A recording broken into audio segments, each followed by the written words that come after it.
Bound by Darkness, A Demon's Obsession. By Raven Blackbone. Chapter 1, The Mark of the Fallen. The first time Serafina Blake saw the crimson mark appear on her wrist, she thought it was a spider bite. The small, intricate symbol burned against her pale skin like a brand, pulsing with an otherworldly heat that made her fingers tremble as she traced its edges. She had been working late in the university library, researching medieval demonology for her thesis on religious iconography, when the mark simply materialized as if drawn by an invisible hand. What she didn't know was that 3,000 miles away, in the shadows of an abandoned cathedral in Romania, something ancient and terrible had awakened at the precise moment her blood touched a cursed manuscript. The demon Azrael, bound for centuries in the depths of the underworld, felt the connection snap into place like a chain around his essence. For the first time in 500 years, he could taste mortal air and feel the warmth of human flesh, filtered through the spiritual tether that now linked him to the young scholar. Serafina tried everything to remove the mark. She scrubbed until her skin was raw, visited dermatologists who had no explanation for the perfectly symmetrical design, and even attempted to cover it with makeup that seemed to slide off as if repelled by the symbol itself. The mark remained, sometimes fading to a pale pink but always returning to its deep crimson intensity, especially during the moments when she felt most alone. The dreams began 3 days after the mark appeared. In them she found herself walking through vast halls carved from black stone, illuminated by flames that cast no shadows. A figure watched her from the darkness beyond the firelight, tall and imposing, with eyes that burned like coals in the depths of a forge. She could never see his face clearly, but she could feel his presence like a weight against her soul, pressing down with an intensity that both terrified and strangely comforted her. Azrael had not expected the human to be so intriguing. Through their connection, he experienced her world through her senses, tasted her fears and hopes, felt the loneliness that had driven her to spend countless hours buried in ancient texts rather than forming connections with her peers. He had assumed that all humans were weak, simple creatures driven by base desires and fleeting emotions. But Serafina possessed a depth of spirit that surprised him, a resilience forged by years of isolation and academic pursuit that reminded him of the strength he had once seen in the angels before his fall. The obsession began gradually. At first, Azrael merely observed, learning about the modern world through her experiences. He watched her attend lectures on art history, saw her struggle with the complex social dynamics of graduate school, felt her passion for understanding the intersection of religion and culture. But as days turned to weeks, his interest evolved into something more consuming. He began to influence her dreams more deliberately, appearing to her not as a shadow but as a man, handsome and mysterious, with dark hair and those same burning eyes. In these dream encounters, they would talk for what felt like hours. He told her stories of the ancient world, of civilizations that had risen and fallen before recorded history, of the true nature of the supernatural forces that humans had always sensed but never fully understood. She shared her research, her theories about how religious art reflected humanity's deepest fears and desires, her frustration with professors who dismissed her more unconventional ideas. Neither spoke of the mark that bound them, but both felt its presence like a low hum beneath their conversations. Serafina found herself looking forward to sleep with an anticipation that bordered on addiction. The mysterious man in her dreams understood her in ways that no one in her waking life ever had. He listened to her ideas without judgment, challenged her thinking without condescension, and made her feel intellectually alive in a way she had never experienced. She began to research dream interpretation and lucid dreaming techniques, desperate to spend more time in that otherworldly space where she felt truly herself. What she discovered in her research, however, began to disturb her. The symbol on her wrist appeared in several medieval texts as a mark of demonic binding, a spiritual tether used by infernal entities to maintain connections with the mortal realm. The descriptions were vague and often contradictory, but they all agreed on one point: the mark could not be removed by the marked individual.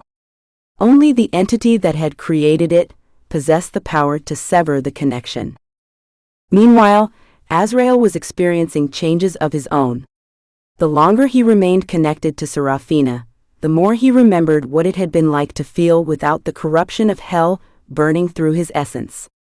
Through her he experienced simple human pleasures, the taste of coffee on a cold morning, the satisfaction of understanding a difficult concept, the warmth of sunlight through a library window.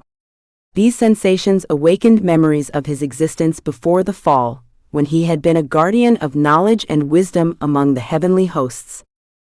The realization that he was becoming attached to a mortal should have filled him with disgust. Demons were not meant to feel protective tenderness, or to find joy in another being's happiness. Yet as he watched Serafina struggle with the isolation of her academic life, with professors who dismissed her unconventional thinking, and peers who found her intensity off-putting, he felt an unfamiliar urge to comfort and protect. When she cried alone in her small apartment, overwhelmed by the pressure of her studies and the growing certainty that something supernatural was happening to her, his essence burned with a rage directed not at her weakness, but at the world that failed to appreciate her strength. The first manifestation in the physical world occurred 6 weeks after the initial binding. Serafina was being harassed by a group of male students who had cornered her in an empty hallway, making crude comments about her appearance and research interests. As their behavior became more aggressive, the mark on her wrist began to burn with an intensity that made her gasp. The temperature in the hallway plummeted suddenly, and the fluorescent lights began to flicker. One by one, the bulbs exploded in showers of sparks, plunging the corridor into darkness. In that darkness, the students heard a voice that seemed to come from everywhere and nowhere, speaking in a language none of them recognized, but all of them understood on a primal level. It promised unspeakable consequences for those who dared to threaten what belonged to him. The young men fled, leaving Serafina standing alone in the hallway, surrounded by broken glass and the lingering scent of sulfur. That night, Azrael appeared to her in dreams with greater clarity than ever before. For the first time, she could see his face fully, and what she saw made her heart race with a mixture of terror and recognition. He was beautiful in the way that dangerous things could be beautiful, with sharp features that spoke of both nobility and cruelty, and those burning eyes that seemed to see directly into her soul. When he reached out to touch her face, his hand felt solid and warm, more real than many of her waking experiences. "You know what I am," he said, his voice carrying the weight of centuries and the promise of power beyond human comprehension.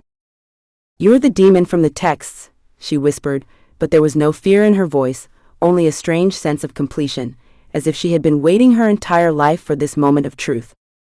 "I am Azrael, once of the heavenly host, now bound to you through blood and shadow," he confirmed. "The mark you bear is my sign, and through it, I am connected to every beat of your heart, every thought that passes through your mind, every dream that touches your soul." She should have been terrified. Everything she had read suggested that demonic binding was a form of spiritual enslavement, a prelude to possession or worse. But as she looked into his eyes, she saw something that the ancient texts had not prepared her for. Loneliness that matched her own, intelligence that complemented hers, and a depth of feeling that suggested demons might be capable of more than the simple evil described in religious doctrine. "What do you want from me?" she asked, though part of her already suspected the answer. "I want what I have never wanted before," Azrael replied, his hand moving to rest over the mark on her wrist. "I want to understand what it means to exist without hatred, to feel something other than the burning rage that has consumed me for centuries. Through you, I remember what I was before the fall, and I find myself changed." The admission cost him greatly. Demons were not meant to show vulnerability, especially not to mortals. But the connection between them had become so complete that deception was impossible. She could feel his internal struggle as clearly as he could feel her growing acceptance of their impossible situation. "The mark," she said, looking down at the symbol that had changed everything. "Can it be removed?" "Yes," he answered, though the word seemed to pain him. "I can sever the connection at any time. You would be free to live your mortal life without interference from the supernatural realm. The dreams would stop, and you would likely forget most of what has passed between us. And you?" "I would return to the depths of hell, to the existence I knew before you accidentally freed me from the deepest of my bindings. The pain of that return would be considerable. They stood in silence in the dream space, both understanding that a choice lay before them. She could ask him to remove the mark and return to her normal life, albeit one forever changed by the knowledge of what existed beyond the veil of ordinary reality. Or she could accept the bond, and whatever consequences might follow from being connected to a being of such power and darkness. As she considered her options, Serafina realized that despite the danger and the impossibility of the situation, she had never felt more alive than she had in the weeks since the mark appeared. Her research had taken on new depth and meaning. Her understanding of the supernatural realm had expanded beyond anything she had previously imagined, and for the first time in her life, she felt truly understood by another being. "What would happen if I chose to keep the mark?" she asked. Azrael's expression grew complex, hope and fear warring in his burning eyes. "I do not know," he admitted. "No demon has ever maintained such a connection with a mortal for an extended period. The laws that govern our kind speak only of possession and corruption, not of partnership." The word hung between them, fraught with possibility and peril. Partnership implied equality, mutual choice, and shared purpose. It suggested that their connection might evolve into something entirely new, something that defied the traditional boundaries between mortal and immortal, human and demon, light and darkness. As dawn approached in the waking world, Serafina felt herself being pulled back toward consciousness. But before the dream faded, she reached out and took Azrael's hand in hers, feeling the supernatural heat of his essence mingling with her mortal warmth. "I need time to think," she said. "But I'm not ready to let go of this connection. Not yet." The relief that flooded through their bond was almost overwhelming, and as she woke in her small apartment, the mark on her wrist pulsed once with gentle warmth before settling into its usual steady glow. Outside her window, the first light of dawn painted the sky in shades of gold and crimson, marking the beginning of a new day and the start of a journey into uncharted territory where the rules of heaven and hell might be rewritten by the power of an impossible connection. Chapter 2: Descent into Desire. 3 months after accepting the demonic bond, Serafina's life had transformed in ways both subtle and profound. Her academic work had taken on a new dimension as she gained access to supernatural knowledge that no human scholar had ever possessed. Through her connection with Azrael, she understood the true meanings behind ancient symbols, the real purposes of forgotten rituals, and the historical accuracy of events that academia had dismissed as mythology. Her thesis advisor, Professor Morrison, was astounded by the depth and originality of her research, though he couldn't quite explain the source of her sudden insights. The physical manifestations of the bond had grown stronger and more frequent. The mark on her wrist had expanded. Delicate crimson lines now traced elegant patterns up her forearm, resembling intricate lacework made of fire and shadow. These markings appeared most prominently when Azrael was actively using his power in the mortal realm, which had become necessary as his protective instincts toward Serafina intensified.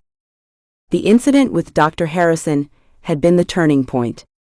Her professor of medieval religious studies had cornered her after class, his hands wandering where they shouldn't, as he suggested that her exceptional work might earn her special consideration if she were willing to be more accommodating. The temperature in the room had dropped so suddenly that their breath became visible, and every piece of glass in the office had begun to crack simultaneously. When Dr. Harrison's computer screen displayed an image of himself burning in what looked suspiciously like medieval depictions of hell, he had released her so quickly he stumbled backward into his bookshelf. The next day, Dr. Harrison submitted his resignation, citing a sudden desire to pursue opportunities in a warmer climate. His replacement was a young professor who showed nothing but professional respect for all students and seemed particularly impressed with Serafina's unconventional, but thoroughly researched approaches to understanding religious iconography. "You're becoming more powerful," Serafina observed during one of their nightly dream meetings. They were walking through what appeared to be a vast library with shelves that stretched impossibly high, filled with books that seemed to write themselves as they watched. This was one of Azrael's favorite meeting spaces, as it reminded him of his duties before the fall, when he had been a guardian of divine knowledge. "The connection strengthens me," he admitted, running his fingers along the spine of a tome that burst into golden flames at his touch before reforming unharmed. "But it also changes me in ways I did not anticipate. The emotions you experience, the way you perceive the world, they are becoming part of my essence. I find myself softer than I was." Serafina paused in her examination of a book written in languages that shifted and changed as she looked at them. "Is that bad? For a demon? It should be catastrophic. My kind gain power through corruption, through spreading darkness and despair. But instead, I grow stronger through our bond, through experiences of hope and wonder and—" He hesitated, as if the word itself was foreign to his nature. "Love?" she suggested quietly. The word hung in the air between them, like a challenge to the natural order. Demons were not supposed to love. It went against their fundamental nature, against the corruption that had transformed them from angels into beings of darkness and malice. Yet Azrael could not deny what he felt when he watched Serafina discover something new in her research, when he felt her joy at understanding a complex concept, when he experienced her determination to pursue truth regardless of what others thought. "I believe that is what this is," he said finally, his voice rough with the admission. "Though I have no experience with the emotion to be certain." Serafina moved closer to him, close enough that she could feel the supernatural heat that radiated from his form. In the dream realm, he appeared as he had before his fall, tall and powerful, with dark hair and those burning eyes that seemed to see into the depths of her soul. But now she could also see the wings that had been burned away in his exile, appearing as shadows behind him, beautiful and terrible reminders of what he had lost. "What does that mean for us?" she asked. "If a demon can feel love, if the bond between us is changing your nature, what does that make you?" "I do not know," he replied honestly. "There is no precedent for this. I exist in a space between what I was and what I am becoming, and you are the force that drives that transformation." The implications were staggering. If their connection could change Azrael's fundamental nature, if love could somehow redeem a fallen angel, then everything the religious texts said about the immutable nature of good and evil might be wrong. Or perhaps, Serafina thought, those texts had been written by humans who couldn't comprehend the full complexity of supernatural existence. Their relationship in the dream realm had grown increasingly intimate. They spent their nights exploring vast landscapes that Azrael created from memory and imagination, ancient libraries, impossible cities that floated among the stars, gardens where flowers sang and trees bore fruit that tasted like concentrated starlight. They talked about everything and nothing, sharing thoughts and experiences with a depth of understanding that neither had ever experienced with another being. But it was more than intellectual connection. The attraction between them had grown undeniable, a pull that seemed to operate on every level of existence. When Azrael touched her in dreams, the sensation was more real than anything she experienced in waking life. His hands on her skin felt like fire and electricity, awakening desires she had never fully understood. The knowledge that he was a being of immense power and danger only intensified the attraction, adding an element of thrilling terror to their encounters. For Azrael, the experience of desire was equally overwhelming and confusing. He had known lust in his demonic existence, but it had always been a tool for corruption, a weapon to destroy human souls through temptation and degradation. What he felt for Serafina was entirely different, a desire that included her mind, her spirit, her dreams and fears and aspirations. He wanted to possess her completely, but not to destroy her. Instead, he wanted to protect and cherish her, to offer her power and knowledge while preserving the essential humanity that made her so fascinating to him. The first time they kissed in the dream realm, reality seemed to shift around them.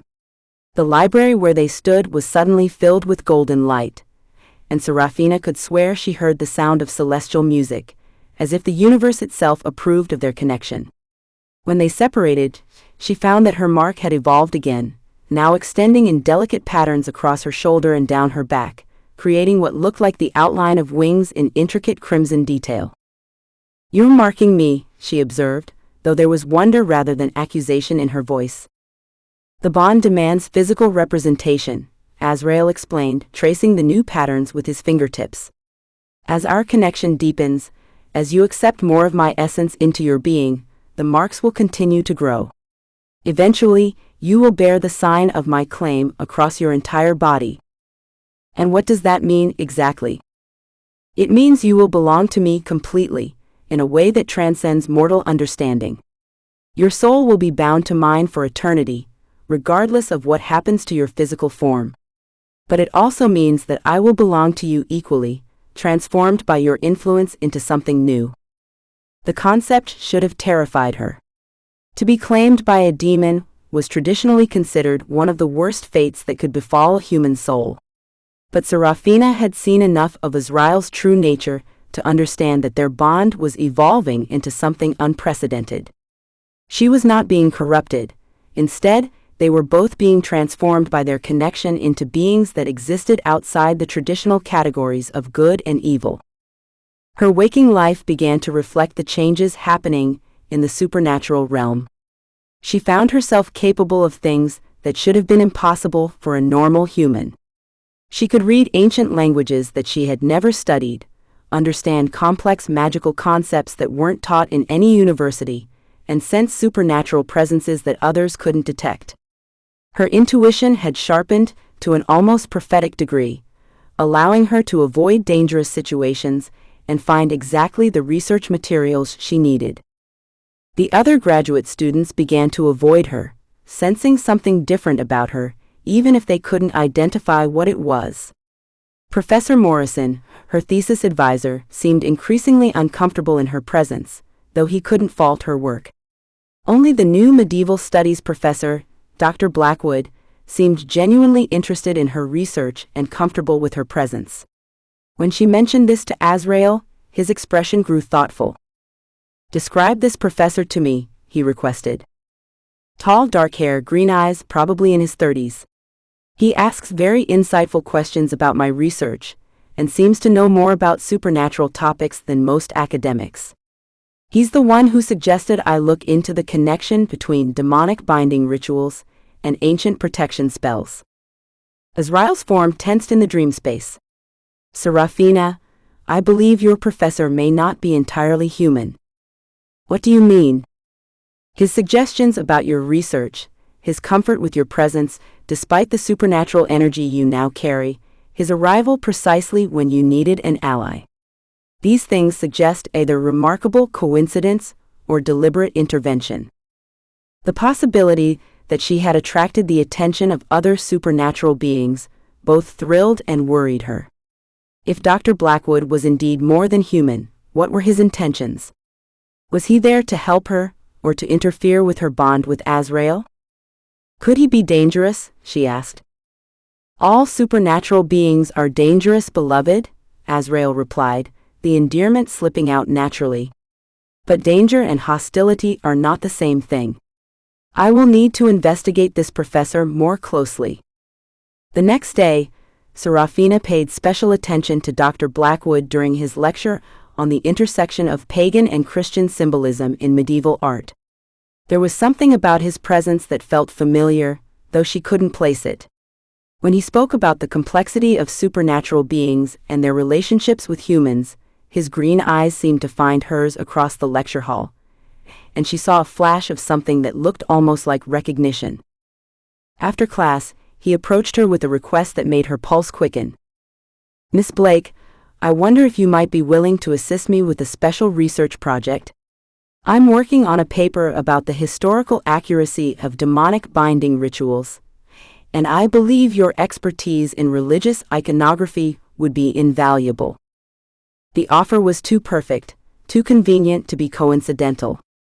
As she agreed to meet with him the following day, Serafina felt the mark on her wrist pulse with warmth, as if Azrael was warning her to be careful. She was walking into unknown territory, where the rules she had begun to understand might not apply, and where the bond that had become the center of her existence might face its first real test. That night in dreams, Azrael's concern was palpable. Promise me you will be careful, he said, holding her close in the space between sleep and waking. I cannot lose you, Serafina. You have become necessary to my existence in ways that go beyond the supernatural bond between us. I promise, she whispered against his chest, feeling the supernatural heat of his essence surrounding her like a protective cocoon. Whatever Dr. Blackwood wants, whatever he is, I won't let anything break what we have. But even as she made the promise, both of them knew that forces were moving around them that they didn't fully understand. The world of supernatural beings was vast and complex, filled with powers and politics that made their private bond suddenly feel fragile and exposed. The love that had grown between them, impossible as it was, would soon face challenges that would test whether connection forged in darkness could survive in the harsh light of day. Chapter 3: The Guardian's Gambit. Dr. Marcus Blackwood's office was unlike any academic space Serafina had ever entered. While most professors surrounded themselves with the comfortable clutter of books, papers, and academic memorabilia, his office felt more like a carefully curated museum. Ancient texts sat behind glass cases, their bindings worn but clearly valuable. Symbols were carved into the wooden desk that seemed to shimmer slightly when caught in the right light. Most unnervingly, she could swear that some of the books on his shelves were moving slightly, as if they contained something alive. Please sit, Dr. Blackwood said, gesturing to a chair across from his desk. As she settled into it, Serafina felt the mark on her wrist grow warm, and she could sense Azrael's presence more strongly than usual, as if he was trying to monitor the situation through their bond. I'll be direct with you, Miss Blake, the professor began, his green eyes studying her with an intensity that made her feel as if he could see directly through her soul. Your recent research has attracted attention from circles that extend far beyond academic institutions. The insights you've gained into the true nature of demonic binding, the accuracy of your interpretations of ancient texts, the way you've been able to access information that should be impossible for a human scholar to obtain, these things don't go unnoticed by those of us who understand the supernatural realm. Serafina's heart began to race. Those of us? Dr. Blackwood smiled, and for a moment his features seemed to shimmer and change, revealing something that was decidedly not human. His green eyes flickered with an inner light that reminded her of starfire, and she caught a glimpse of what looked like wings folded against his back, translucent and beautiful in a way that made her breath catch. I am what your texts would call a guardian angel, though that term carries implications that don't quite capture the complexity of my nature. My name is Raziel, and I have been watching over the boundaries between the mortal and supernatural realms for over 2 millennia. The revelation hit her like a physical blow. An angel. She was sitting across from an actual angel, and he knew about her connection to Azrael. The warmth from her mark intensified, and she could feel Azrael's agitation through their bond like a low-grade fever.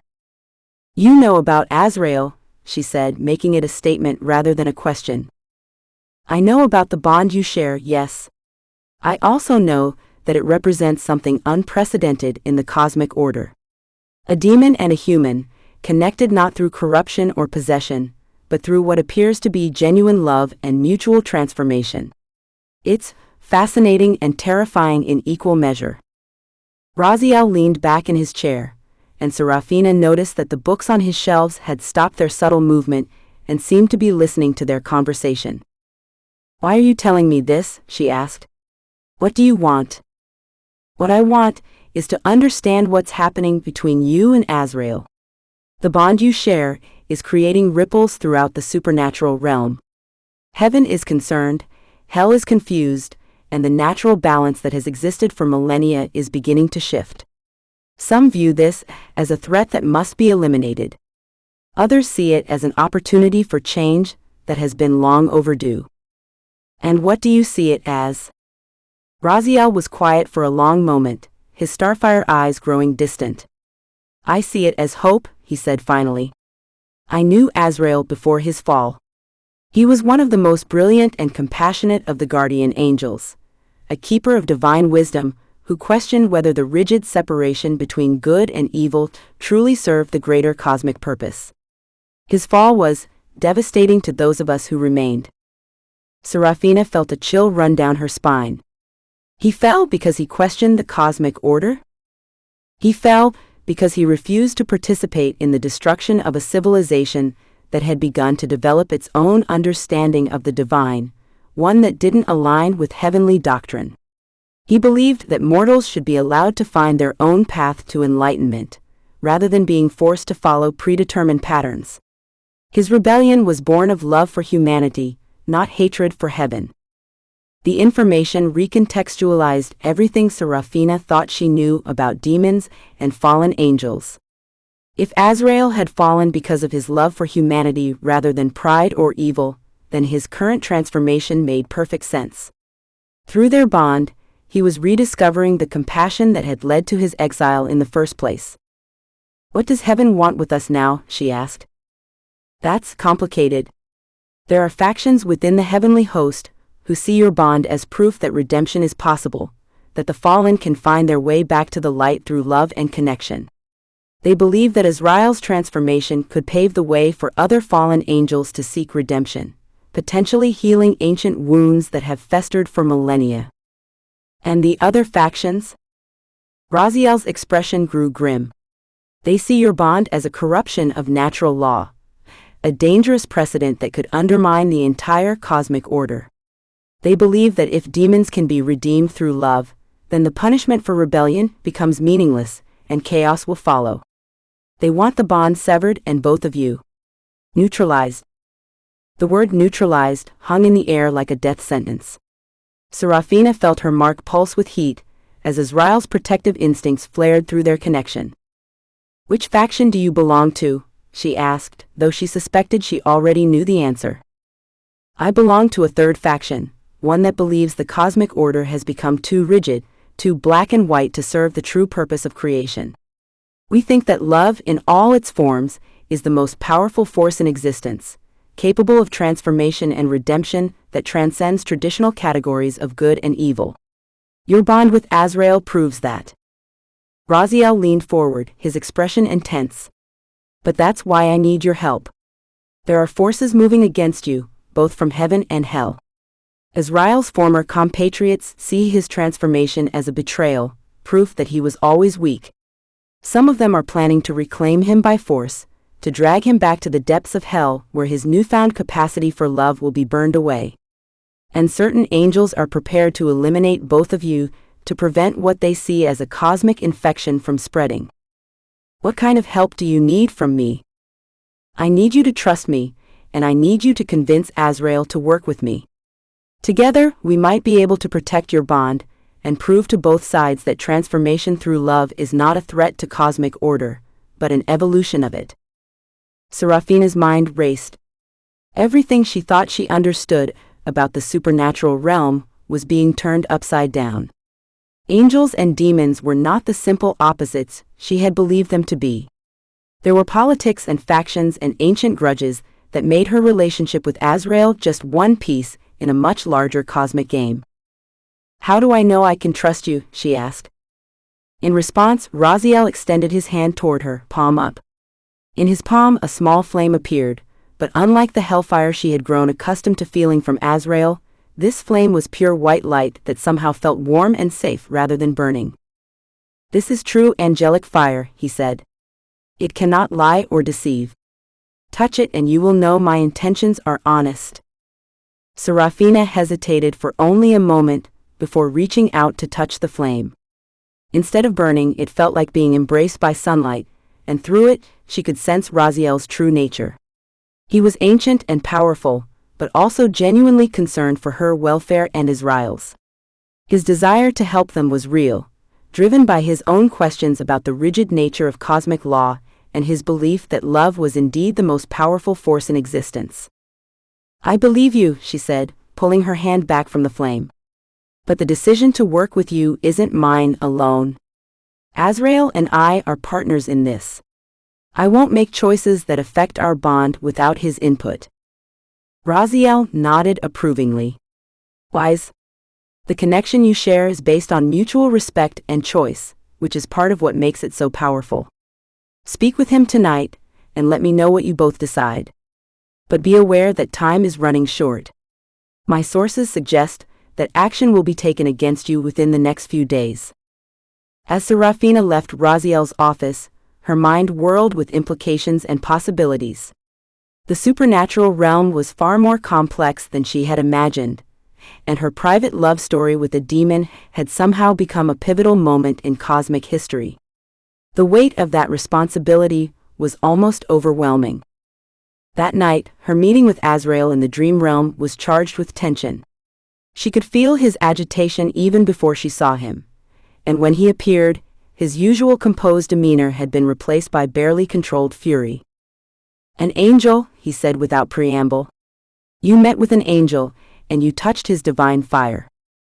His name is Raziel, and he wants to help us." "Help us?" Azrael's laugh was bitter. "Angels do not help fallen demons, beloved. They destroy them. Whatever game Raziel is playing, it will not end well for us." Serafina approached him carefully, sensing the danger that radiated from his form.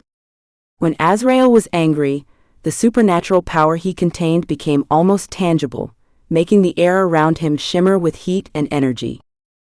"Tell me about him," she said. "Raziel said he knew you before you fell." Azrael's expression softened slightly, and some of the dangerous energy around him subsided. "Raziel is my brother in the way that angels understand brotherhood. We served together as guardians of divine knowledge, and he was one of the few who supported my questions about cosmic law. When I fell, he was among those who argued for mercy rather than eternal punishment." "Then why don't you trust him now?" "Because eternity changes all beings, and because the politics of heaven are more treacherous than the politics of hell. Angels believe they serve the greater good, which makes them capable of terrible acts in the name of righteousness. Demons at least are honest about their nature." Serafina took his hands in hers, feeling the supernatural heat that always surrounded him. "He showed me his true intentions through angelic fire. He genuinely wants to help us, Azrael. And he's warning us that both heaven and hell are planning to move against our bond."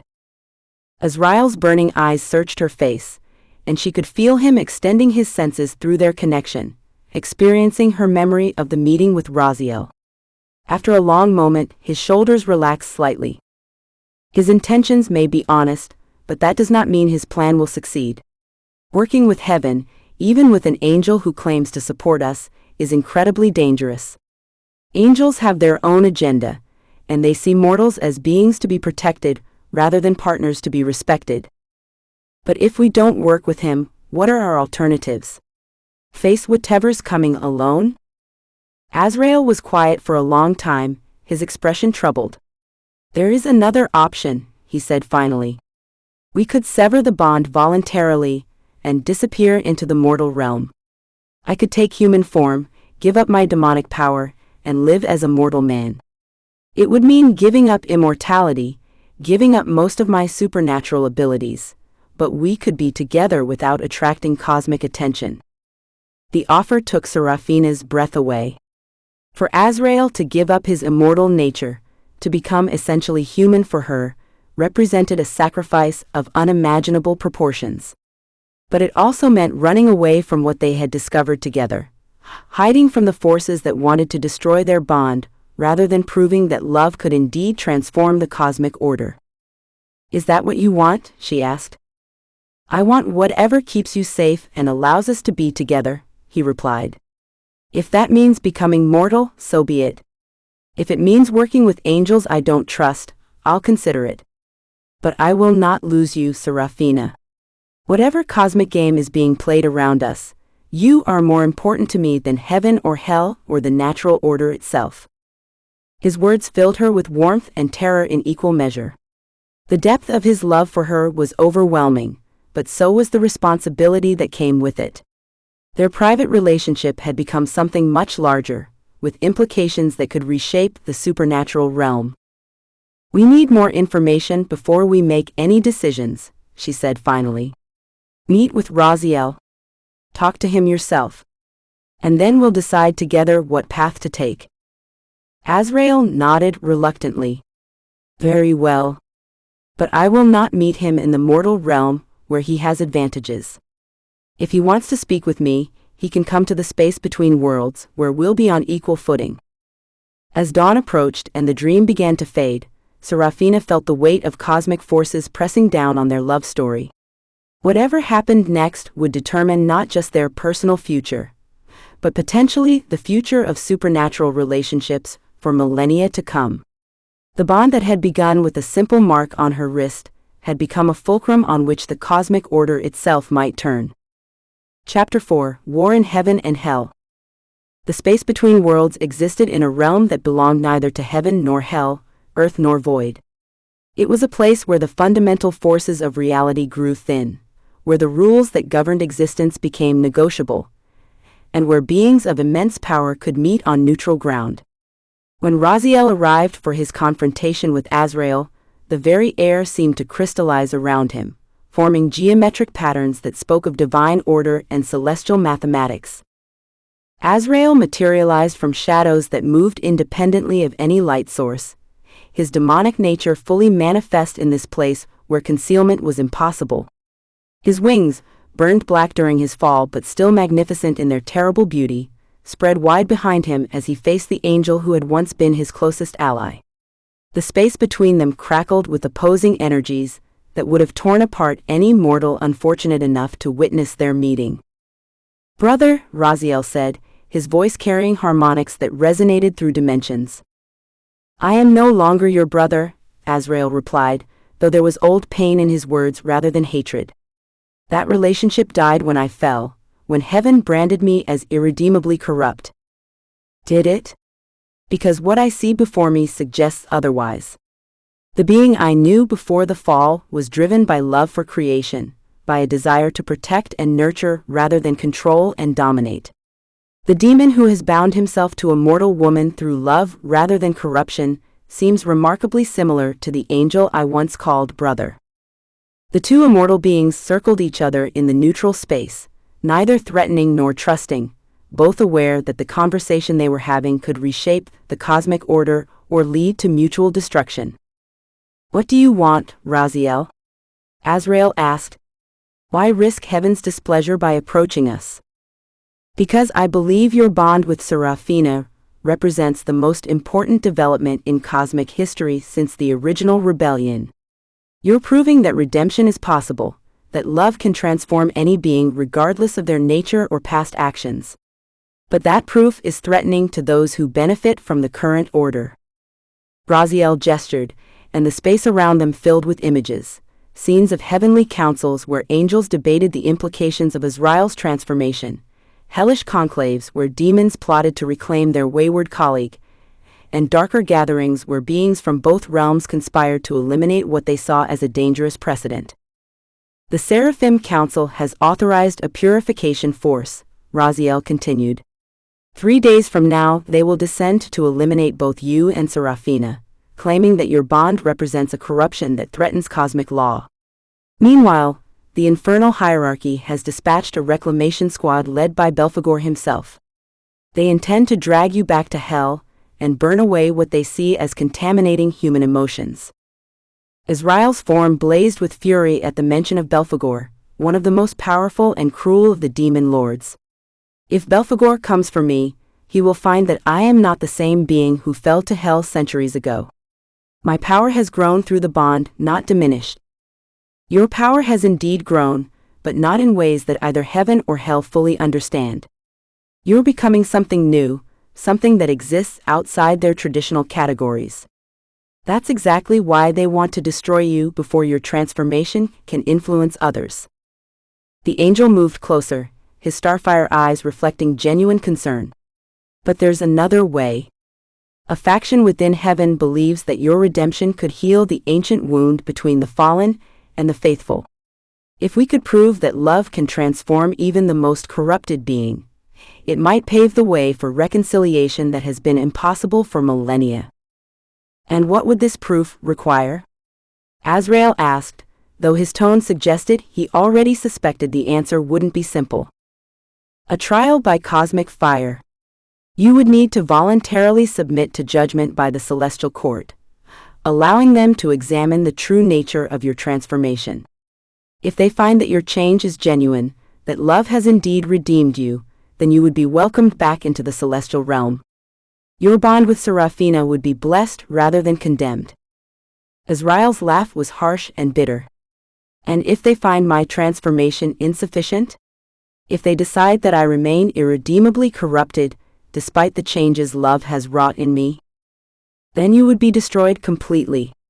Not just banished or imprisoned, but unmade from existence itself.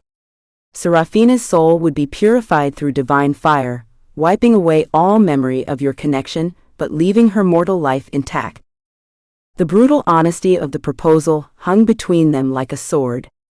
Azrael would be risking not just his immortal existence, but Seraphina's memory of their love, betting everything on heaven's ability to recognize genuine transformation when they saw it. There's more, Raziel continued reluctantly. The trial would not be private. Representatives from hell would attend, as would neutral cosmic forces. If heaven accepts your redemption, it would represent a precedent that could change everything. Other fallen angels might seek similar redemption. The rigid boundaries between good and evil would become more fluid. The cosmic order would evolve. And if they reject my redemption? Then the current order would be reinforced. The boundaries between heaven and hell would become even more rigid, and any future attempts at redemption would be considered impossible by definition. Azrael was quiet for a long time, considering the implications. Through his bond with Seraphina, he could feel her concern and her love, her willingness to face whatever consequences their relationship might bring. But he could also sense her fear, not for herself, but for him, for the possibility that their love might not be enough to overcome millennia of cosmic law. Why do you care? Azrael asked finally. Why risk your own standing in heaven to help a fallen angel and a mortal woman? Raziel's form softened, becoming more recognizably the being Azrael had known before the fall. Because I've watched you for centuries, suffering in hell, believing yourself irredeemable. I've seen how the rigid separation between good and evil has prevented healing and growth throughout the cosmic order. And because I believe that love truly is the most powerful force in existence, capable of transformation, that transcends any artificial boundaries we've created. The angel paused, then continued with obvious emotion. But mostly because you were right, brother.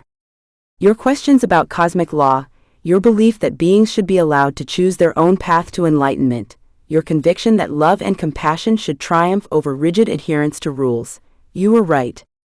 Your fall was not a failure of character, but a consequence of being ahead of your time. The admission clearly cost Raziel greatly. As a serving angel, acknowledging that a fallen demon had been right about fundamental cosmic principles bordered on heresy. But the truth of his words resonated through the space between worlds, creating harmonics that spoke of deeper truths than either heaven or hell typically acknowledged. What assurance do we have that this trial would be fair? Azrael asked. The Seraphim Council has already authorized our destruction. Why would they suddenly become open to the possibility of redemption? Because the trial wouldn't be judged solely by the Seraphim Council. Cosmic law requires that such a fundamental question be decided by representatives from all major supernatural factions. Heaven, hell, the neutral powers, even representatives from the mortal realm would need to weigh in. It's not a trial that can be rigged in advance. Azrael nodded slowly, understanding the political implications. A trial with such broad representation would indeed be difficult to manipulate, but it would also be unpredictable. Too many variables, too many competing interests, too much opportunity for unforeseen consequences. I need to discuss this with Seraphina, he said finally. The decision affects her as much as it affects me. If we're going to risk everything on cosmic justice, we make that choice together. Of course.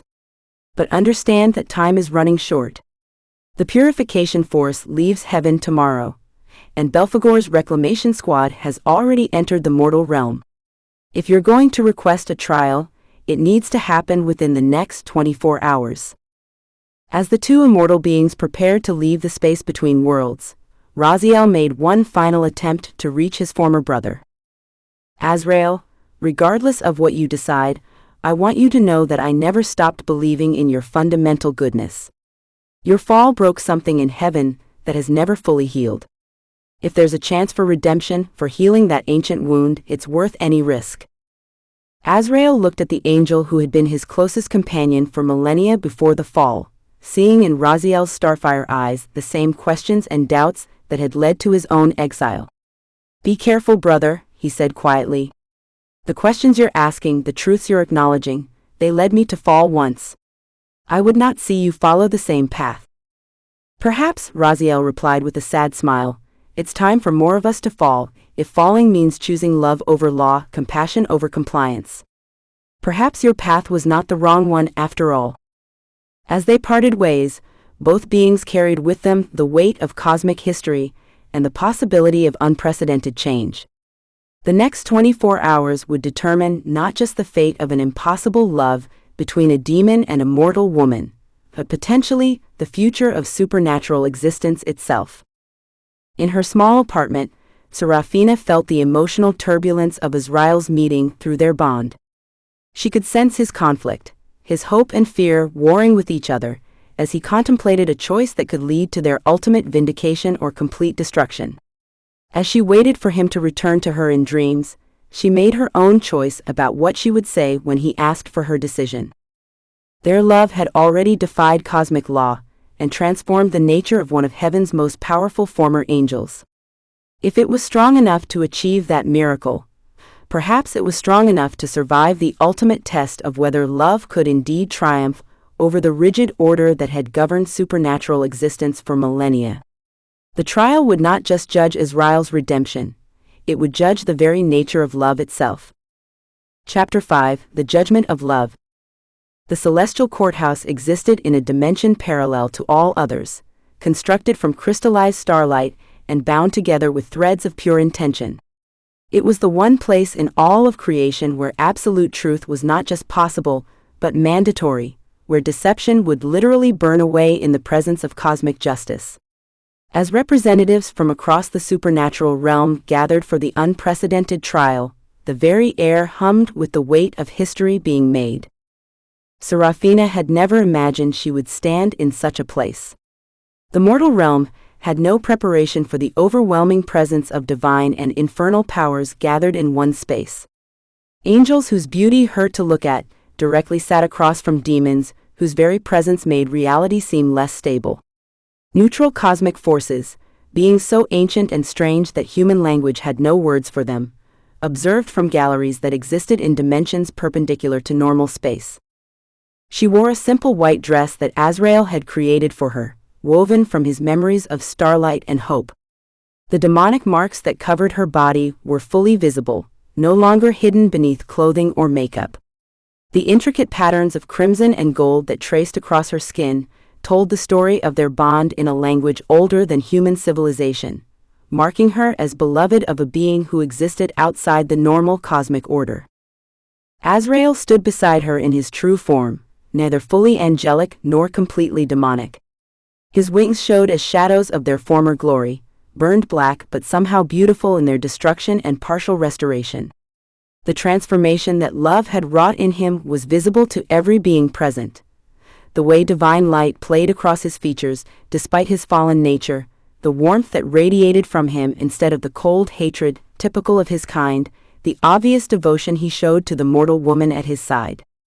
The presiding judge was an entity so old and powerful that it had witnessed the creation of the cosmic order itself.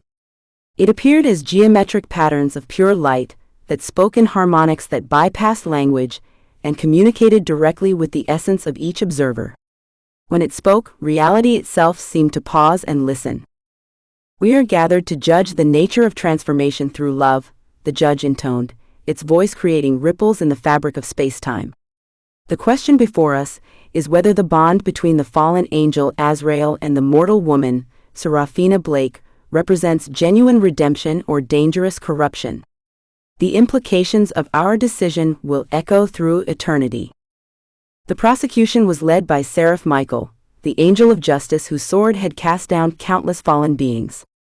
His presence burned with righteous fury as he presented heaven's case against allowing the bond to continue. "The cosmic order exists for a reason," Michael declared, his voice carrying the authority of divine law. "The fallen are fallen because they chose rebellion over obedience, pride over humility, corruption over purity. To suggest that love can simply erase these fundamental character flaws is to undermine the very foundations of justice itself." He gestured toward Azrael, and images appeared in the air showing his original rebellion, his centuries of existence in hell, the countless souls he had tempted and corrupted during his demonic period. This being chose to rebel against divine order. He spent centuries spreading darkness and despair throughout creation. Are we to believe that a mortal woman's affection can simply wash away these sins? Are we to accept that the punishment for cosmic rebellion can be negated by the emotions of a creature who lives for mere decades? The prosecution's case was thorough and damning. They presented evidence of Azrael's demonic activities, testimonies from other fallen angels about his role in hellish schemes, and theological arguments about the immutable nature of divine justice.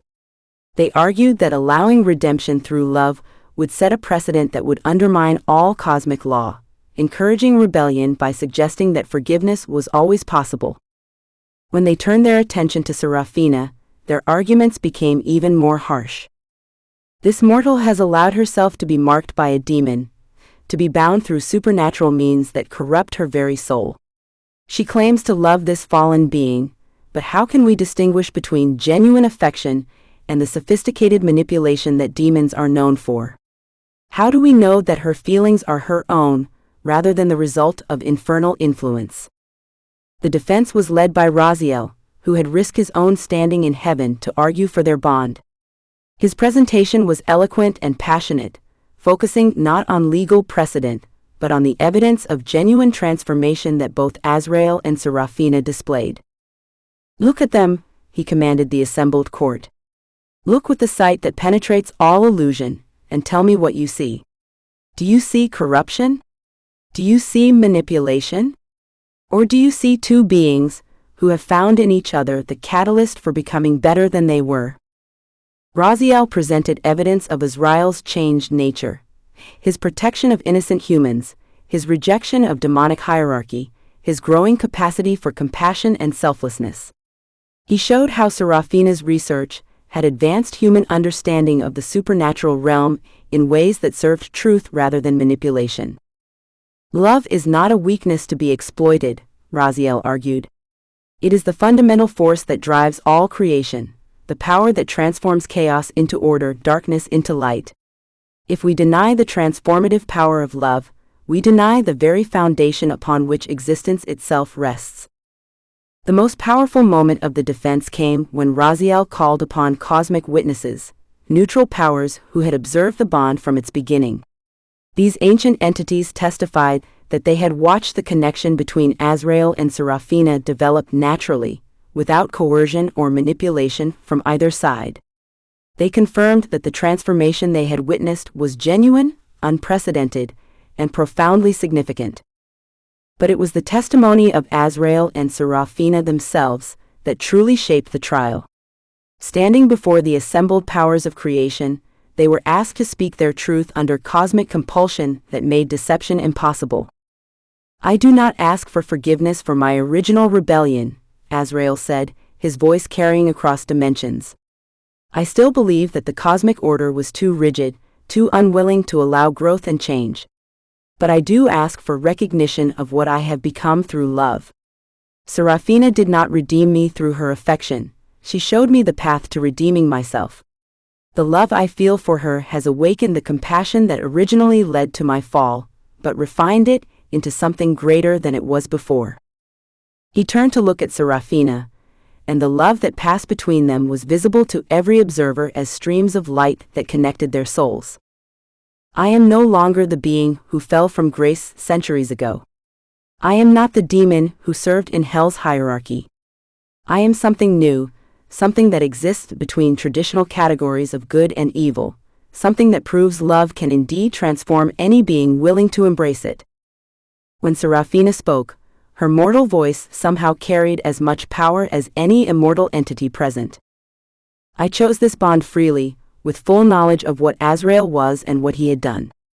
I was not coerced or manipulated. I fell in love with his mind, his strength, his willingness to question the established order in service of truth and compassion. Through our connection, I have learned that the universe is far more complex than I ever imagined, that the categories of good and evil are not as absolute as I was taught. She looked directly at the presiding judge, her human courage in the face of cosmic power impressive even to beings who had witnessed the creation of stars. But most importantly, I have learned that love is indeed the most powerful force in existence. It has transformed both of us into something greater than we were separately. If that transformation is condemned, if love itself is judged as corruption, then the cosmic order you seek to protect is not worthy of preservation. The trial continued for what felt like eons, but was actually mere hours in mortal time. Representatives from hell argued that Azrael's transformation was a temporary aberration that would eventually reverse itself. Neutral cosmic forces debated the implications of allowing such fundamental change in supernatural beings. Angels questioned whether redemption through love undermined the value of obedience and service. But through it all, the bond between Azrael and Seraphina remained visible to all observers as proof of what was possible when two beings chose to love without reservation, to transform each other through acceptance and devotion rather than trying to dominate or control. When the time came for judgment, the presiding judge spoke words that would echo through cosmic history. We find that love, when freely given and received, is indeed capable of transformation that transcends traditional categories of good and evil.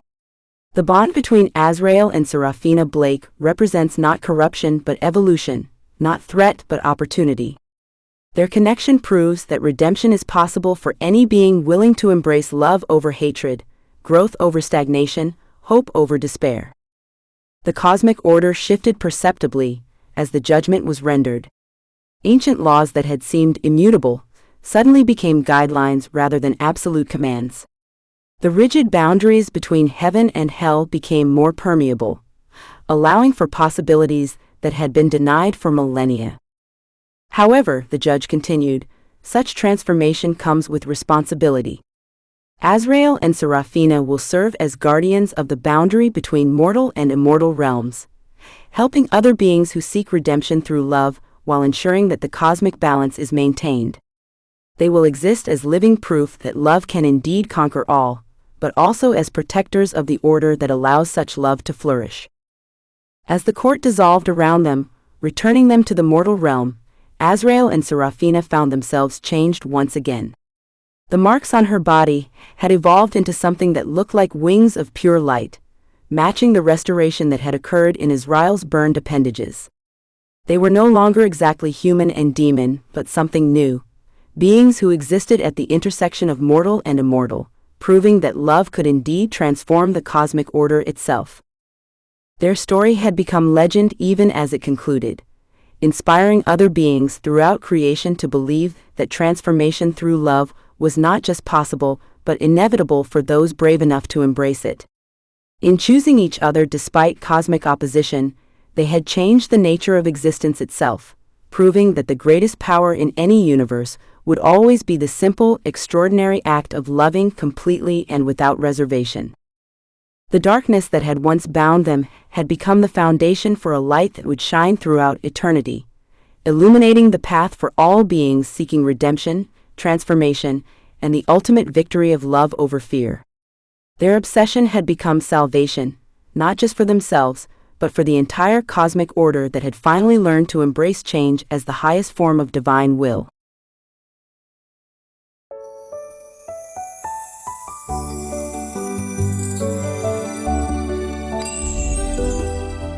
Dark Bargains, Love with a Demon's Price.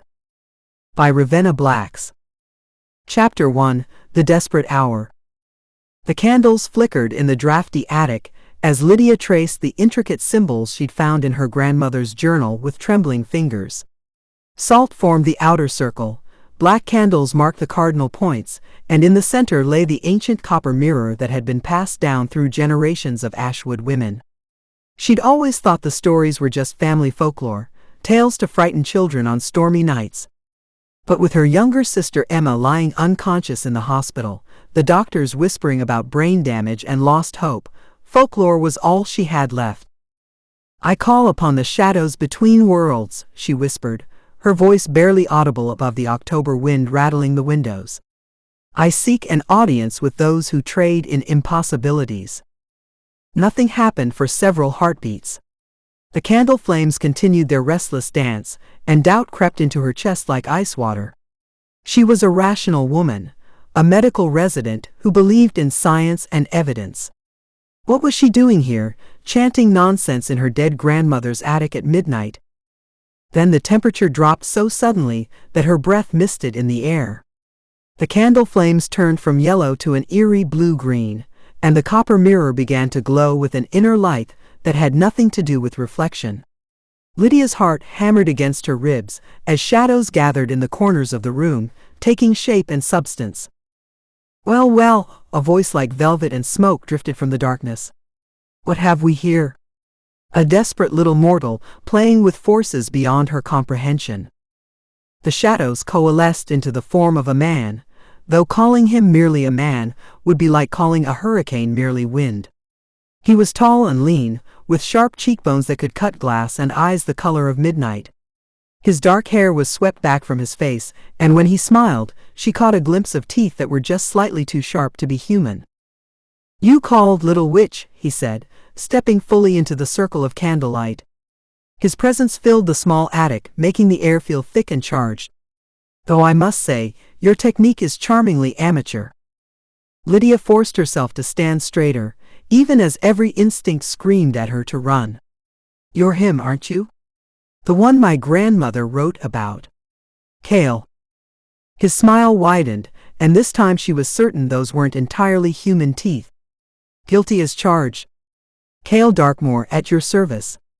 Or rather, you at mine, depending on how these negotiations go." He moved with fluid grace to circle her, like a predator sizing up prey. "Tell me, Lydia Ashwood, what is it you desire so desperately that you'd risk summoning a demon in the dead of night?" The fact that he knew her name shouldn't have surprised her, but it sent a chill down her spine nonetheless. "My sister," she said, lifting her chin. "She was in an accident. The doctors say there's nothing they can do. She's going to die." "Ah, mortality." Cale clicked his tongue in mock sympathy. "Such a fragile thing, human life. Like a soap bubble, beautiful but destined to burst. And you want me to what? Heal her? Bring her back from the brink of death?" "Yes." The word came out steady, though her hands were shaking. "I'll give you whatever you want." Cale's eyes gleamed with interest, and he stopped directly in front of her. This close, she could see that his irises weren't just black but seemed to contain swirling depths, like looking into a starless sky. "Whatever I want?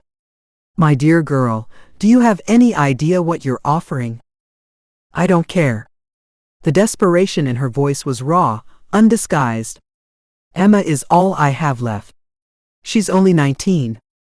She has her whole life ahead of her." "And what about your life?" Cale reached out to trace a finger along her jawline, his touch cold as winter stone. "You're 26, a promising medical career ahead of you, quite beautiful in that wholesome girl-next-door way. Surely your life has value too?" Lydia jerked back from his touch, though something about it had sent an unwelcome thrill through her. "Not compared to hers. She's innocent." "Good. Everything I'm not." "Interesting." Cale studied her with the intensity of a scientist examining a particularly fascinating specimen. "And what makes you think you're not good, little witch?" The question hit too close to painful truths she'd buried deep. The choices she'd made, the people she'd hurt in her single-minded pursuit of success. The way she'd put her career before family until it was almost too late. "That's not important. Will you help her or not?" "Oh, I can help her." Cale's voice dropped to a silky whisper. I can heal her body, restore her mind, give her a long and healthy life. The power of hell flows through me, and death is merely another form of energy to be manipulated. Hope blazed in Lydia's chest so bright it hurt. What do you want in return? Cale's smile turned predatory. 7 years. 7 years of what? Of you. He leaned closer, until she could feel his breath against her ear. 7 years as my bound consort. You'll live with me, serve my needs, be at my beck and call. Your body, your mind, your very soul will belong to me. The words hit her like a physical blow. You want me to be your slave? Such an ugly word. Cale circled her again, his movements hypnotic. Think of it more as an exclusive contract. You'll want for nothing material. I'll shower you with luxuries beyond your imagination. All I ask in return is your complete submission to my will. Lydia's mind reeled. 7 years. It seemed like a lifetime, but compared to Emma's entire future. And after 7 years? After 7 years, you'll be free to return to your mortal life. Though I suspect you may find it rather dull, after experiencing the pleasures I can offer. There was something in his tone that made her stomach clench with equal parts fear and unwelcome anticipation. How do I know you'll keep your word? How do I know you won't just take what you want and leave Emma to die anyway? Cale stopped in front of her, his expression suddenly serious. Because, my dear Lydia, demons are bound by the contracts we make. It's one of the few immutable laws of our existence. Break a deal, and we face consequences far worse than anything your human imagination could conjure. He extended his hand, and she saw that his palm bore an intricate symbol that seemed to writhe and shift in the candlelight. Touch your hand to mine, speak the words of binding, and your sister will draw her first healthy breath in weeks. Refuse, and you can return to your vigil by her bedside, watching her fade away minute by minute. Lydia stared at his outstretched hand, her mind racing. 7 years of her life, for Emma's entire future. It wasn't really a choice at all. What are the words? She whispered. Cale's smile was triumphant. Repeat after me. I, Lydia Ashwood, do bind myself to Cale Darkmoor for 7 years hence. My body, my will, my very essence shall be his to command. In exchange, Emma Ashwood shall be restored to perfect health and granted a long life. By shadow and flame, by blood and bone, let this bargain be sealed. Each word felt like swallowing broken glass, but Lydia forced them out. As she spoke, Cale's eyes began to glow with hellfire, and the air around them crackled with dark energy. When she reached the final words, she pressed her palm against his. Pain shot up her arm like lightning, and she gasped as she felt something fundamental shift inside her. The symbol from Cale's palm burned itself into her skin, marking her as his. The candles flared so bright she had to close her eyes, and when she opened them again, the attic was empty save for herself and the lingering scent of sulfur.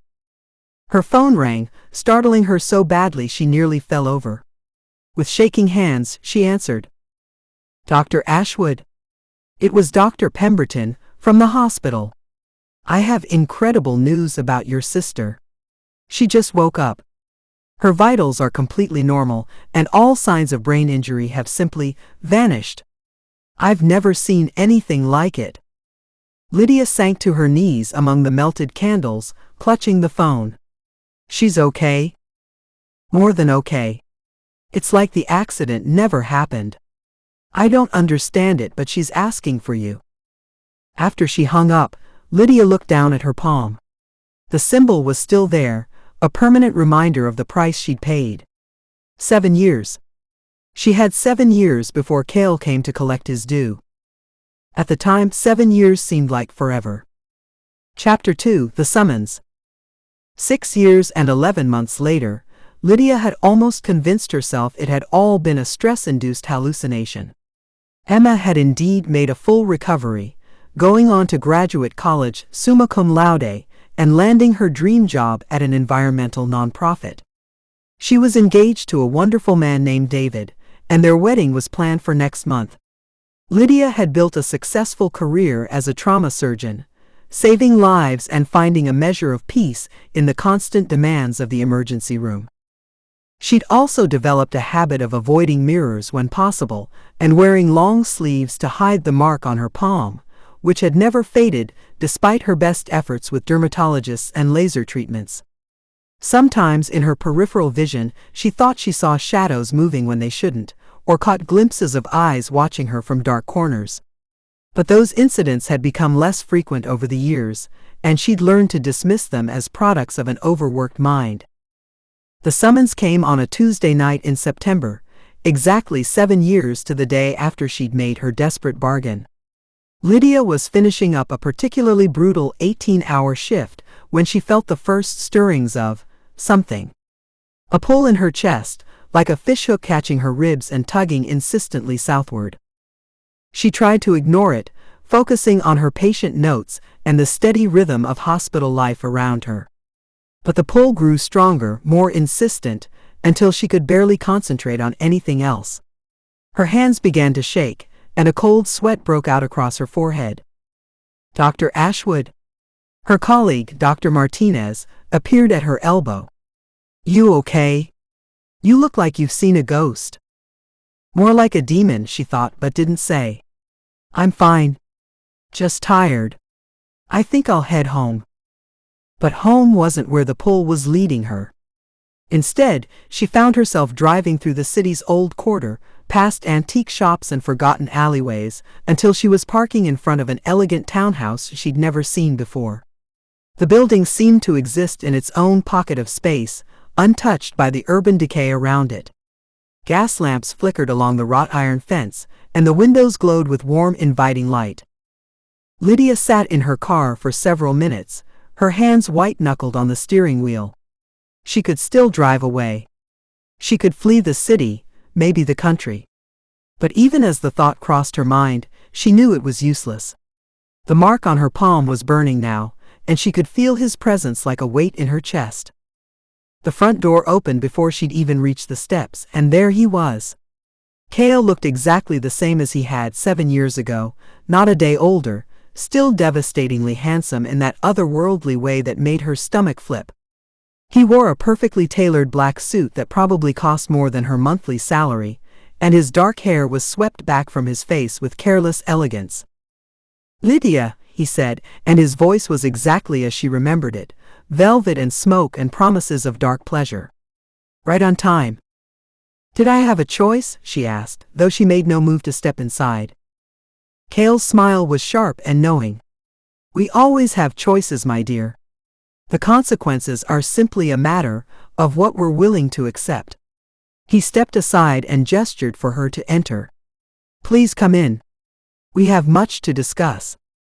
The interior of the townhouse was even more impressive than the exterior.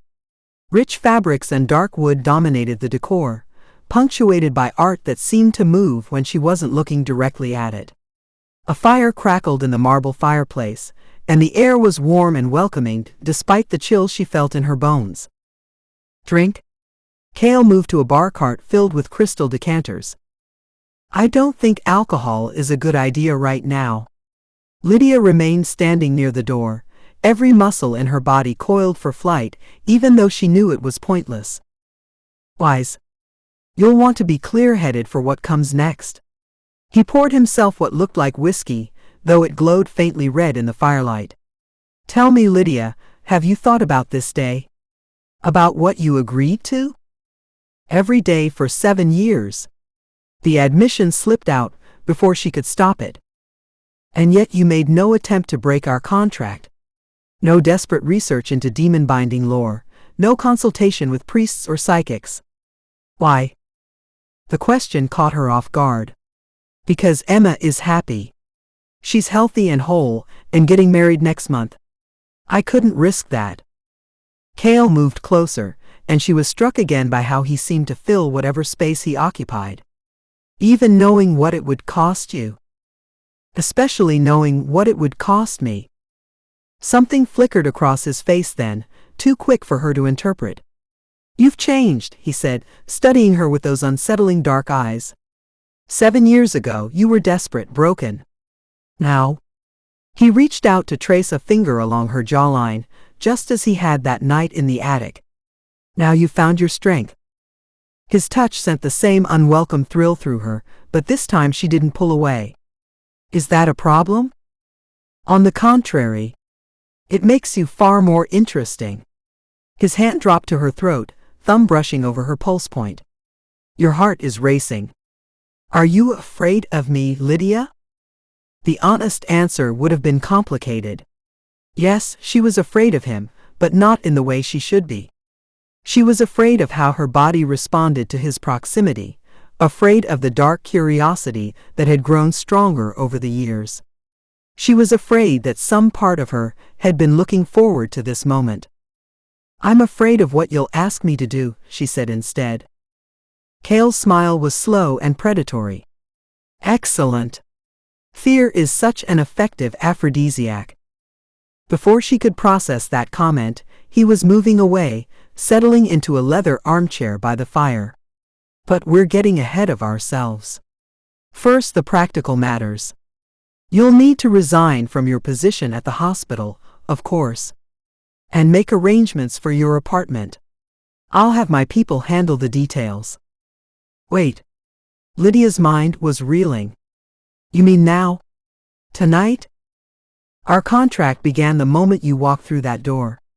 From this point forward, your time belongs to me. His tone was matter of fact, but there was steel underneath. Don't worry about your sister's wedding. You'll be there. I'm not entirely without sentiment. This is really happening. She sank onto the sofa across from him, the reality of the situation finally hitting her. I'm really going to be what exactly am I going to be? That depends entirely on you. Cale swirled his drink, watching the liquid catch the firelight.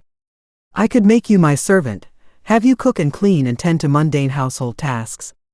I could make you my entertainment, have you dance for my amusement or recite poetry. I could make you my pet, keep you in a gilded cage for my pleasure alone. Each option sent a different kind of chill through her. But I think we both know what I really want from you.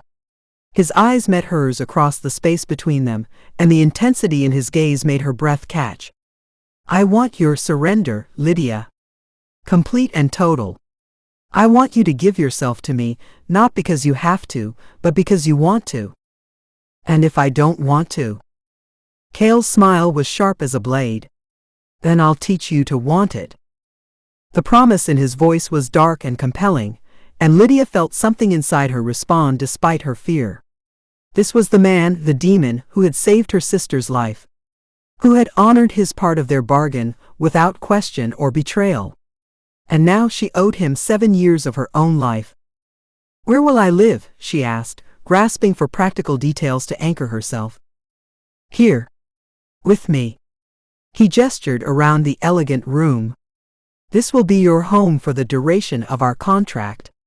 You'll have your own suite of rooms, of course. I'm not entirely barbaric. And my life?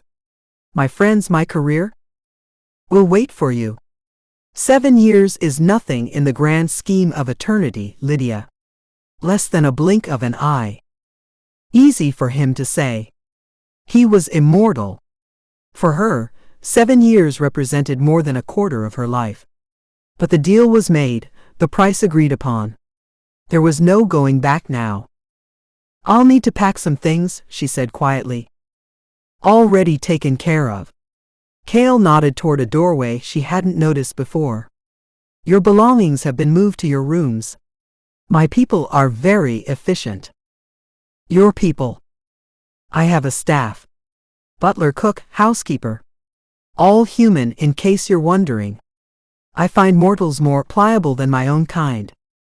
The casual way he said it sent another chill through her. She was about to become one of those pliable mortals in his household. I should call Emma, she said, pulling out her phone. Tell her I'm taking an extended leave of absence. No need. Cale's voice was gentle but firm. She believes you've been selected for a prestigious fellowship abroad. Something about advanced surgical techniques in Switzerland. She's very proud of you. Lydia stared at him. You manipulated her memories? I spared her worry. There's a difference. He rose from his chair with fluid grace. Come. Let me show you to your rooms. Tomorrow we'll begin your education. The way he said education made her stomach clench with anticipation and dread. But she followed him up the elegant staircase, past paintings that definitely moved when she wasn't looking directly at them, to a door at the end of a long hallway. You're sweet, Cale said, opening the door with a flourish. The rooms beyond were beautiful enough to take her breath away. A sitting area with floor-to-ceiling windows overlooked a garden that shouldn't have been possible in the middle of the city. The bedroom was dominated by a 4-poster bed hung with silk curtains, and the bathroom featured a clawfoot tub large enough for 2 people. I trust you'll be comfortable, Cale said from the doorway. My rooms are just across the hall, should you need anything. Dinner is at 8. Don't be late. And then he was gone, leaving her alone in her beautiful prison. Lydia sank onto the edge of the bed, her legs suddenly unsteady. This was real. This was happening. She had just signed away 7 years of her life to a demon who looked at her like she was something to be consumed. But as she looked around the luxurious room, as she thought about Emma planning her wedding and living her normal, happy life, Lydia knew she'd made the right choice. 7 years was a small price to pay for her sister's future. She just had to survive them. Chapter 3: Lessons in Submission. Lydia's first week as Cale's bound consort was a study in psychological warfare disguised as hospitality. She was given the run of the house, a sprawling maze of rooms that seemed to shift and change when she wasn't paying attention. The library alone could have housed a small university, filled with books in languages she couldn't identify and texts that whispered when she walked past. The kitchen was a modern marvel, though she quickly learned that the staff preferred she didn't linger there. Mrs. Hartwell, the housekeeper, was a stern woman in her 60s who moved through the house like she owned it. Greaves, the butler, appeared whenever needed with supernatural timing and spoke in carefully modulated tones that revealed nothing. And then there was Marcus, the cook, whose meals were works of art that tasted like they'd been blessed by the gods themselves. All of them treated her with polite deference that somehow felt more unnerving than outright hostility would have. They're scared of you, Cale informed her on the 4th day, finding her reading in the garden. She discovered that morning that the outside space was much larger than it had appeared from her window, stretching back into a maze of perfectly manicured hedges and flower beds that bloomed out of season. Scared of me? Lydia looked up from the book she'd been pretending to read. Why would they be scared of me?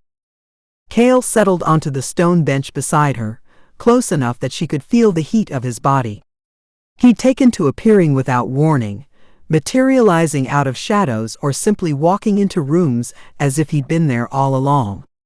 She was beginning to suspect he was deliberately trying to keep her off balance. Because you're mine, he said simply. And they know that anyone who hurts what belongs to me faces unpleasant consequences. The casual way he claimed ownership of her should have sparked outrage. Instead, it sent an unwelcome flutter through her stomach. I'm not a possession. Aren't you? Cale's dark eyes met hers, and she saw amusement dancing in their depths. According to our contract, your body, your will, your very essence belongs to me for the next 6 years and 11 months. Legally, maybe. But you can't own a person's soul. Can't I? He reached out to trace the mark on her palm, the one that had burned the night she'd made their bargain. At his touch it flared to life, glowing faintly red beneath her skin. This mark connects us, Lydia. It means I can find you anywhere, feel your emotions, even influence your dreams if I choose. The revelation sent ice through her veins. You've been in my dreams? Only observing. So far. His smile was sharp and knowing. You have such interesting fantasies, my dear. Much more creative than I would have expected from a surgeon. Heat flooded her cheeks as she remembered some of the dreams she'd had over the past week. Dreams where Cale's hands roamed her body with skilled precision, where his mouth claimed hers with devastating thoroughness. Dreams where she surrendered to him completely and found pleasure in the surrender. "Stay out of my head," she said through gritted teeth. "I'm afraid that's not how this works." Cale's hand moved from her palm to her wrist, his thumb finding her pulse point. "The mark creates a bond between us. I can sense your arousal, your fear, your defiance. And eventually, you'll begin to sense me as well." As if summoned by his words, she became aware of something that hadn't been there before. A dark presence at the edge of her consciousness, patient and predatory. She could feel his amusement, his satisfaction, and underneath it all, a hunger that made her breath catch. "What do you want from me?" she whispered. "I want you to stop fighting what you are." His hand moved to cup her face, thumb brushing across her lower lip. "You were made for submission, Lydia. Made to yield, to surrender control. Your sister's accident simply gave you an excuse to embrace what you've always craved." "That's not true." But even as she said it, she could feel her body responding to his proximity, to the dark confidence in his voice. "Isn't it?" Cale leaned closer, until his lips were barely an inch from hers. "Tell me you haven't thought about it.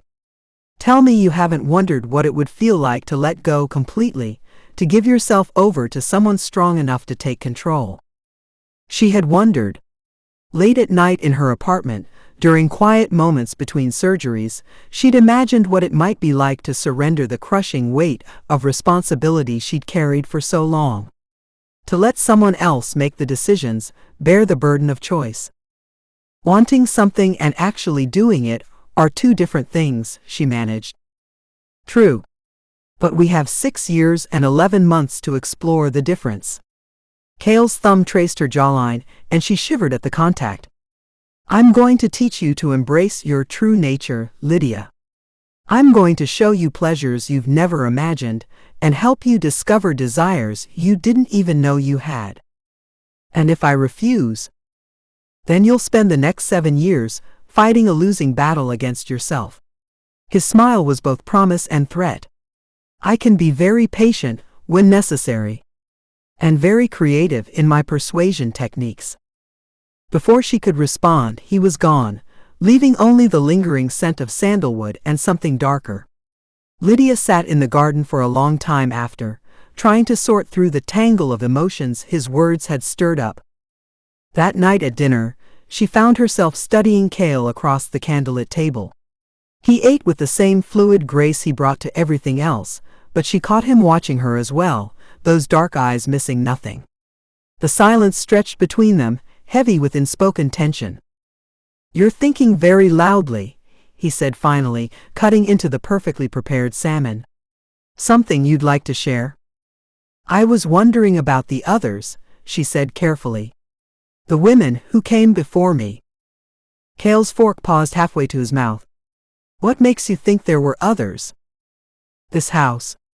The way your staff treats me. You've done this before." "I've made bargains before, yes. But none quite like ours." He set down his fork and leaned back in his chair. "Most humans who summon me want wealth, power, revenge. Simple transactions that require no extended contact. You're the first to offer yourself as payment." Something about the way he said it made her stomach flutter. "Lucky me." "Indeed." Cale's smile was predatory. "It makes you far more valuable than you realize." After dinner, he led her to a room she hadn't seen before. It was clearly his study, dominated by a massive desk and filled with artifacts that radiated an otherworldly energy. Ancient texts lined the shelves, and the air hummed with barely contained power. "Sit," he commanded, gesturing to a chair across from his desk. The word hit her like a physical force, and she found herself obeying before she could think to resist.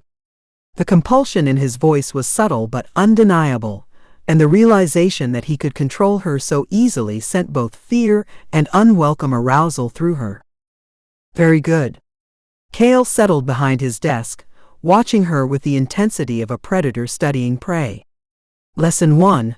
I can compel your obedience when necessary. The mark that binds us gives me that power. I noticed, she said dryly, though her heart was racing. However, he continued, compelled obedience isn't what I ultimately want from you. It's hollow, meaningless. I want your willing submission, Lydia. I want you to choose to obey because you trust me to know what's best for you. And if I never choose that, then we'll spend the next 7 years in a very unpleasant power struggle. His tone was matter of fact, but she caught the steel underneath. I prefer cooperation to coercion, but I'll use whatever methods prove necessary. He opened a drawer and pulled out a small jewelry box, setting it on the desk between them. A gift. Lydia eyed the box warily. What kind of gift? Open it and see. When she made no move to reach for it, Cale's expression hardened slightly. That wasn't a request. This time the compulsion was stronger, irresistible. Her hand moved without her conscious direction, fingers closing around the box. Inside, nestled in black velvet, was a collar. It was beautiful in its simplicity, silver so fine it looked like liquid moonlight, with an intricate clasp that bore the same symbol burned into her palm. No. The word came out as a whisper. It's not what you think. Cale rose from his chair and moved around the desk with predatory grace. This isn't about humiliation or degradation. It's about honesty. About acknowledging what you are. I am not your pet. No, he agreed, taking the collar from the box with reverent fingers. You're my consort. My bound companion. This collar is a symbol of that bond, nothing more. I won't wear it. Cale's smile was sharp and knowing. We'll see. He didn't force the issue that night, but Lydia could feel his presence in her dreams, dark and compelling. She woke with her skin sensitized and her body aching with unfulfilled desire, the memory of Dream Cale's hands on her throat making her stomach clench with want. The collar sat on her nightstand when she opened her eyes, gleaming in the morning light like an accusation. Over the following days, Cale continued her education in small but significant ways. He had her join him for meals, testing her knowledge of wine and exotic foods. He showed her art pieces from his collection, watching her reactions with the intensity of a scientist studying a specimen. And always, he pushed at the edges of her resistance with subtle commands and loaded questions. Tell me about your fantasies, he said one evening as they sat by the fire in his study. No. The refusal was automatic, but she felt the familiar flutter of compulsion at the edge of her mind. I could make you tell me, Cale said conversationally. Force the words from your lips, whether you wanted to speak them or not. But I'd prefer you choose to share them with me. Why does it matter what I fantasize about? Because understanding your desires is the key to unlocking your true nature. He leaned forward in his chair, dark eyes intense. You've spent your entire adult life in control, making life and death decisions, bearing the weight of other people's survival. Don't you ever want to let someone else carry that burden? Yes. The thought came unbidden, but she pushed it down. I like being in control. Do you? Or have you simply convinced yourself you do, because the alternative seems too frightening to consider? His words hit too close to home, stirring up feelings she'd buried deep. The exhaustion of constantly being strong, the loneliness of never being able to show weakness, the secret longing to surrender responsibility to someone else. I don't know what you want me to say, she whispered. I want you to be honest with yourself. With me.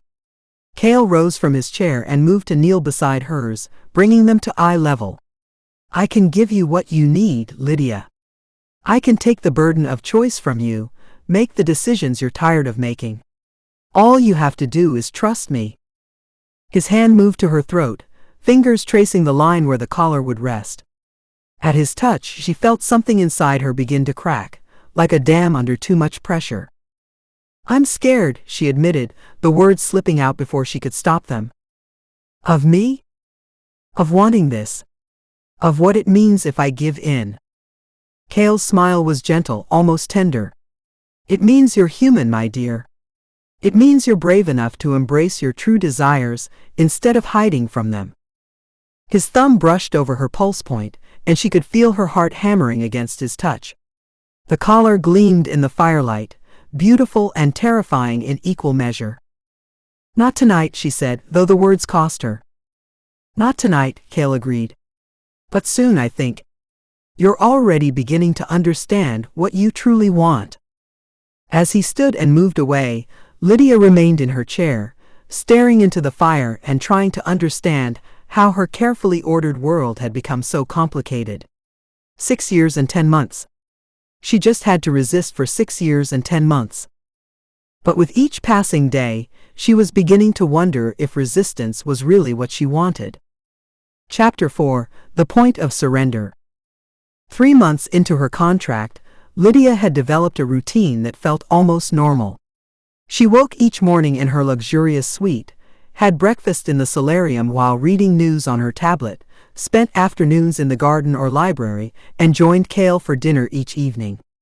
They talked about art, literature, philosophy, conversations that revealed his vast knowledge and sharp intellect while carefully avoiding anything too personal. It was a civilized existence, even pleasant in many ways. Which was exactly what made it so insidious. She was growing comfortable with him, she realized with dawning horror. The fear that had initially kept her on edge was fading, replaced by something far more dangerous: genuine interest. Cale was nothing like the monster she'd expected. He was cultured, intelligent, even funny in his own dark way. He treated her with respect, never pushing too hard or too fast, always giving her space to retreat when she needed it. The collar still sat on her nightstand, but he'd stopped mentioning it. Instead, he seduced her with kindness, with intellectual stimulation, with the gradual erosion of her defenses. "You're playing a very long game," she accused him one evening as they sat in the library, she with a book of poetry and he with what looked like ancient demonic texts. Cale glanced up from his reading, eyebrow raised. "Whatever do you mean?" "This." She gestured around the elegant room. "The comfortable routine, the pleasant conversations, the way you're making me feel like a guest instead of a prisoner. You're trying to make me forget what this really is." "And what is this, really?" His tone was mild, but she caught the sharp interest in his eyes. "A transaction. A business arrangement. I'm here because I owe you 7 years of my life, not because I want to be." "Aren't you?" Cale set down his book and moved to the sofa where she sat, settling beside her with that fluid grace she'd come to recognize. "Tell me, Lydia, when was the last time you felt this relaxed? This free from responsibility?" The question hit home because the answer was never. She couldn't remember a time in her adult life when she hadn't been carrying the weight of other people's expectations, other people's lives. Here, in this strange liminal space between worlds, she had no patients to save, no emergencies to handle, no sister to worry about. "That's not the point," she said weakly. "Isn't it?" Cale's hand found hers, thumb tracing over the mark on her palm. "You've been so focused on being here against your will that you failed to notice how much you're enjoying yourself." "I'm not." "You are." His voice was gentle but implacable. "You sleep better than you have in years. You eat without checking your phone every 5 minutes. You read for pleasure instead of medical journals. When was the last time you had a panic attack about a patient you lost?" She stared at him, shocked by the accuracy of his observations. It was true, the crushing anxiety that had been her constant companion for years had lifted. She hadn't realized how much mental space it had been taking up until it was gone. "You're in my head," she accused. "I don't need to be in your head to see what's written all over your face." Cale's fingers traced up her arm, leaving goosebumps in their wake. "You're fighting so hard against this arrangement that you're missing the gift I'm offering you." "What gift?" "Freedom." The word hung between them like a challenge. "Freedom from the crushing weight of responsibility you've carried since you were a child. Freedom to be taken care of, instead of always being the caretaker. Freedom to surrender control to someone strong enough to bear it. His hand moved to her face, cupping her cheek with surprising gentleness. You've been alone for so long, haven't you? Even before your parents died, even when Emma was healthy and whole. You've always been the strong one, the responsible one, the one everyone else leaned on. Tears she hadn't expected stung her eyes. Stop. No. His thumb brushed away a tear that had escaped. Someone needs to see you, really see you. Not Dr. Ashwood the surgeon, not Emma's protective older sister, not the woman who has all the answers. Just Lydia, who's tired and scared and desperately needs someone to take care of her for once. The words broke something open inside her, and suddenly she was crying in earnest, great gulping sobs that seemed to come from somewhere deep inside her chest. Cale pulled her against him, strong arms wrapping around her as she fell apart against his shoulder. He didn't try to shush her or tell her everything would be okay. He just held her while she cried out years of suppressed exhaustion and loneliness, his hand stroking her hair with infinite patience. When the tears finally stopped, she remained curled against him, too emotionally drained to be embarrassed. She could feel his heartbeat against her cheek, steady and strong, and for the first time in as long as she could remember, she felt safe. Better? He asked quietly. She nodded against his shoulder, not trusting her voice. Good. His hand continued its soothing motion through her hair.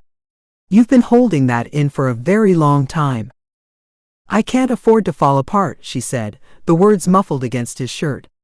Too many people depend on me. Not here. Not with me.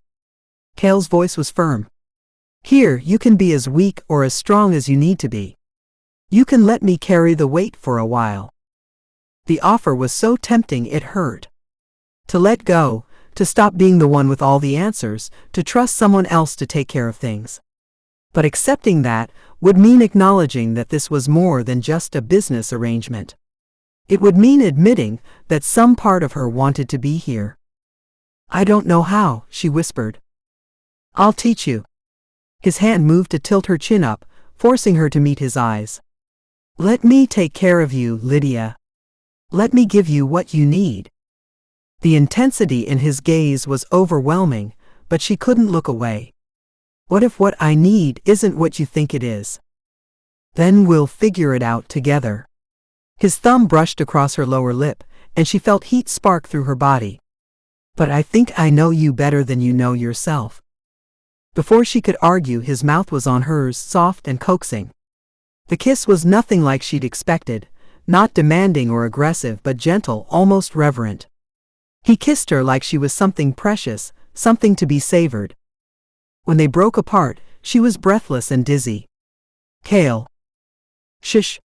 He pressed another soft kiss to her forehead. You don't have to decide anything tonight. Just let yourself feel what you're feeling. What she was feeling was complicated and terrifying and wonderful all at once. Desire, yes, but also something deeper. A sense of rightness, of being exactly where she belonged. This is dangerous, she said, but she made no move to pull away from his embrace. The best things usually are. Cale's smile was soft, almost tender. I won't push you, Lydia. When you're ready to surrender to me, it will be because you choose to, not because I compelled you. That night she dreamed of silver chains that felt like silk against her skin, of strong hands that knew exactly how to touch her, of surrendering control and finding freedom in the surrender. She woke with the taste of submission on her tongue, and the collar gleaming on her nightstand like a promise. The next evening, Cale didn't come to dinner. Lydia waited in the dining room for nearly an hour before Mrs. Hartwell informed her that he had business to attend to and wouldn't be back until late. She ate alone, trying to ignore how wrong the empty chair across from her felt. He was gone for 3 days, and his absence affected her more than it should have. She found herself listening for his footsteps, looking for him in rooms where she knew he wouldn't be. The house felt empty without his presence, and she hated herself for missing him. When he finally returned, she was reading in the garden, trying to pretend she hadn't been watching the gate for the past hour. He appeared beside her bench as if he'd materialized from shadow, looking perfectly composed despite having been away. "Miss me?" he asked, settling beside her with that infuriating grace. "No," she lied. Cale's smile was knowing. "Liar. I could feel your restlessness through our bond. You were looking for me." Heat flooded her cheeks. "I was wondering where you'd gone." "Hell, actually. Some administrative duties I couldn't delegate." He reached out to trace the mark on her palm, which had been aching dully since he'd left. "The bond we share means my extended absence causes you discomfort. Physical, as well as emotional." She had noticed the ache, but she'd attributed it to tension. "You could have warned me." "I could have. But I wanted you to understand how connected we already are." His fingers intertwined with hers, and the ache immediately began to fade. "Distance from me will become increasingly uncomfortable as our bond strengthens. Eventually, being apart will be almost unbearable." The casual way he stated it sent panic through her. "You're making me dependent on you." "I'm showing you that you already are." Cale's grip on her hand tightened slightly. "The bond works both ways, Lydia. Your distress affects me as much as mine affects you." "Then why did you leave?" "Because you needed to understand what you were fighting against. And what you stand to lose if you keep resisting." She stared at their joined hands, at the way his fingers fit perfectly between hers. The mark on her palm was glowing faintly where their skin touched, pulsing in rhythm with her heartbeat. "I brought you something," Cale said, pulling a small wrapped package from his jacket pocket. Lydia eyed it warily. "Another collar?" "Something better." He placed the package in her free hand. "Open it." Inside the delicate paper was a key. Silver like the collar, with the same intricate designs etched into its surface. She turned it over in her palm, confused. "What does it open?" "The collar." Cale's voice was gentle but intense. "When you choose to wear it, you'll also choose when to remove it. The key represents your agency in this, Lydia. Your choice." She stared at the key, understanding flooding through her. This wasn't about ownership or control. It was about trust. About choosing to surrender because she wanted to, not because she was forced to. "I'm not ready," she whispered. "I know." Cale lifted their joined hands to his lips, pressing a soft kiss to her knuckles. "But you're closer than you were yesterday. And that's enough for now." That night she held the key while she lay in bed, feeling its weight in her palm. Such a small thing to represent such a monumental choice. On her nightstand the collar gleamed in the moonlight, beautiful and patient. 6 years and 7 months. She still had time to resist, time to maintain the walls she'd built around her heart. But for the first time since she'd walked through Cale's front door, she found herself wondering if those walls were protecting her or imprisoning her. And deep in her heart, in a place she wasn't ready to acknowledge yet, she was beginning to suspect it was the latter. Chapter 5: The Wedding and the Choice. Emma's wedding day dawned crisp and clear, the kind of perfect October morning that made everything look like a postcard. Lydia stood at the window of the bridal suite, watching guests arrive at the picturesque vineyard Emma had chosen for her venue. She'd been dreading this day for weeks, not because she wasn't happy for her sister, but because she knew it would force her to confront the life she'd left behind. "You look beautiful," Emma said from behind her, and Lydia turned to see her sister in her wedding dress, radiant with happiness. The accident that had nearly taken her life 7 years ago might as well have happened to someone else. There wasn't a trace of damage, not even a scar. "Not as beautiful as you." Lydia crossed the room to embrace her sister carefully, mindful of the delicate beadwork on the dress. "David is the luckiest man alive." "Are you sure you can't stay longer?" Emma's hands found Lydia's, squeezing gently. "I know your fellowship is important, but I've missed you so much. And you look—" She paused, studying Lydia's face with concern. "Different. Thinner. Are you eating enough?" Lydia forced a smile.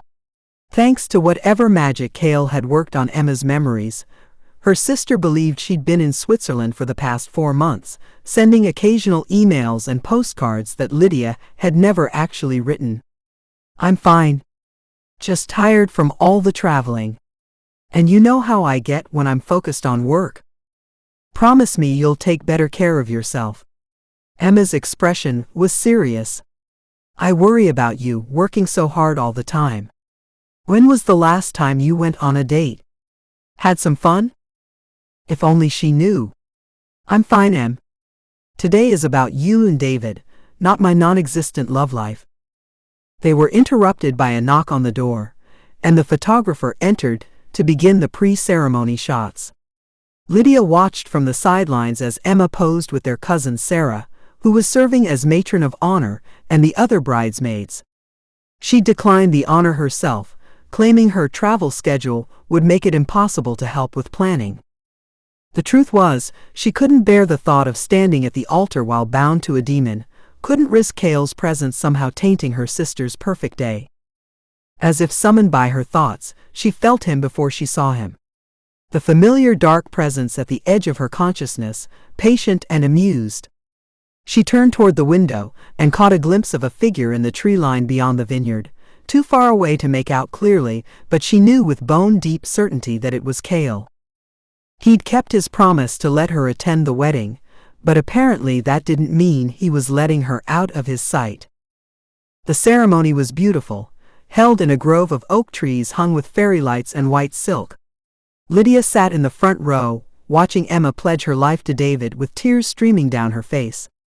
This was what she'd bought with 7 years of her life, her sister's happiness, her chance at a normal future.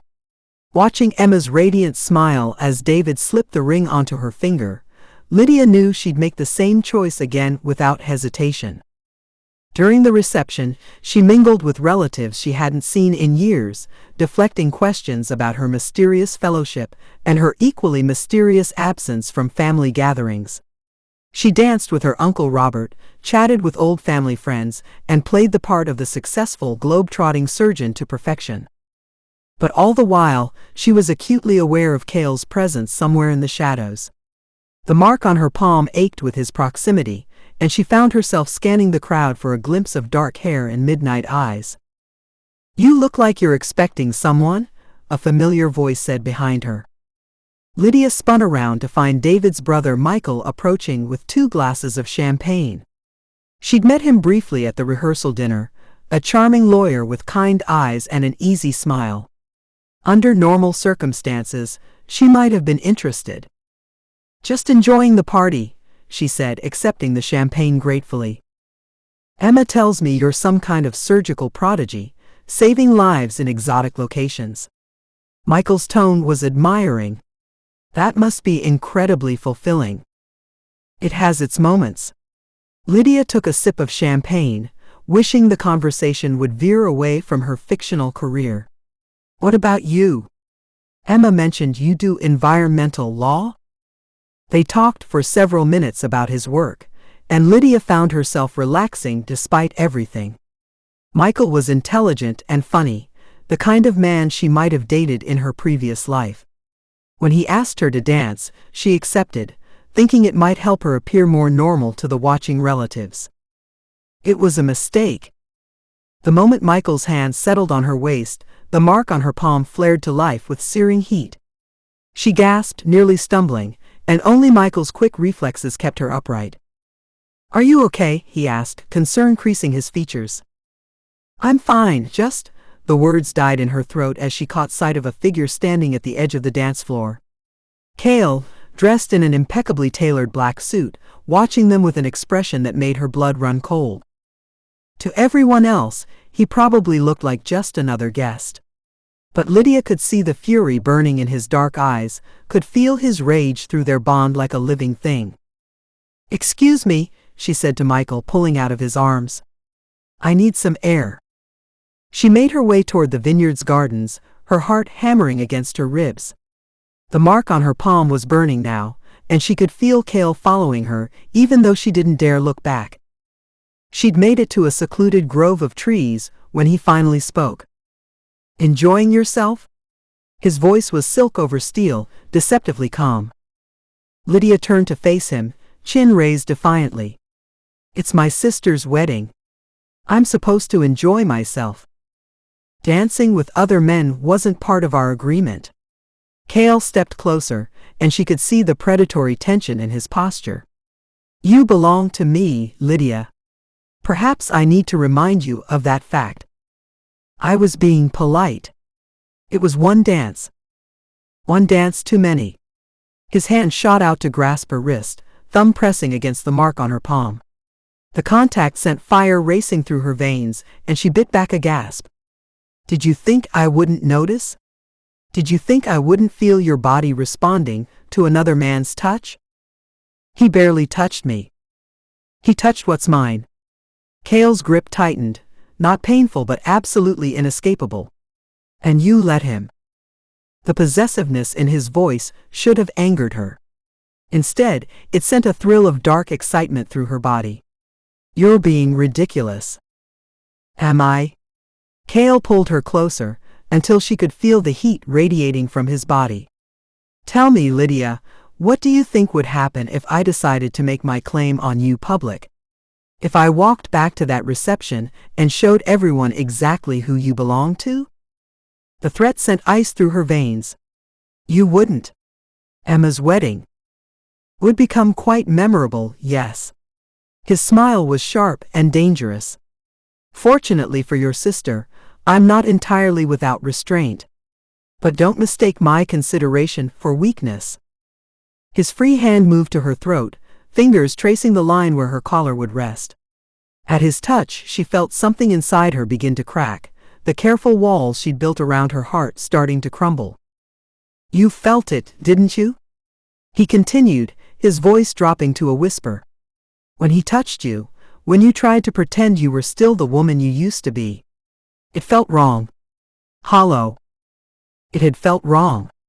The moment Michael's hands had settled on her waist, she'd been acutely aware that they weren't the right hands, weren't the touch she craved. That's because you're mine, Cale said as if reading her thoughts. Body and soul marked and claimed. You can fight it all you want, but your body knows the truth even if your mind hasn't accepted it yet. I'm not yours by choice. The words came out weaker than she'd intended. Aren't you? His thumb traced across her pulse point, and she knew he could feel how her heart was racing. You've had the key for 2 weeks, Lydia. The collar sits on your nightstand, waiting for you to decide.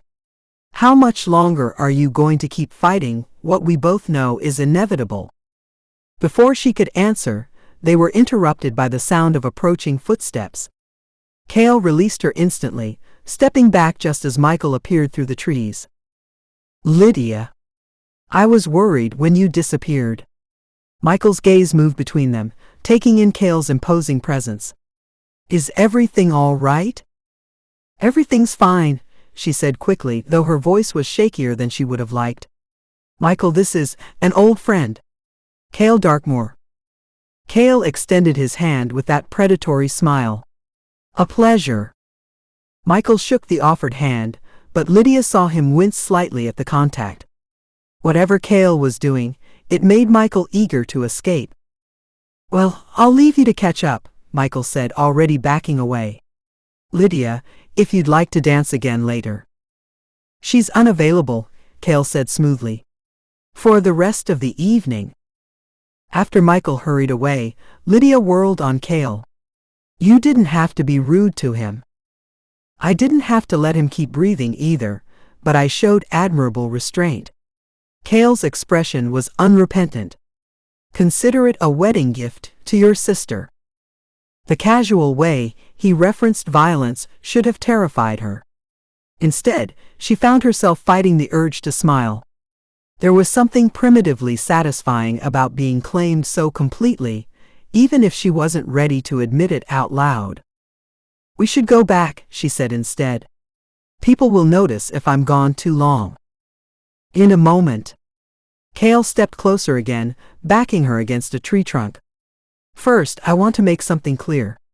You are mine, Lydia Ashwood. Not just for the next 6 years and 6 months, but completely and irrevocably. The sooner you stop fighting that truth, the happier we'll both be. His hand cupped her face, thumb brushing across her cheekbone with surprising gentleness. When we return home tonight, you're going to put on that collar. Not because I'm commanding you to, but because you're finally ready to admit what you want.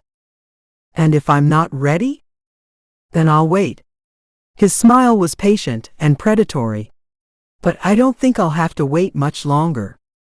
The reception continued without further incident, though Lydia was hyper-aware of Cale's presence throughout the evening.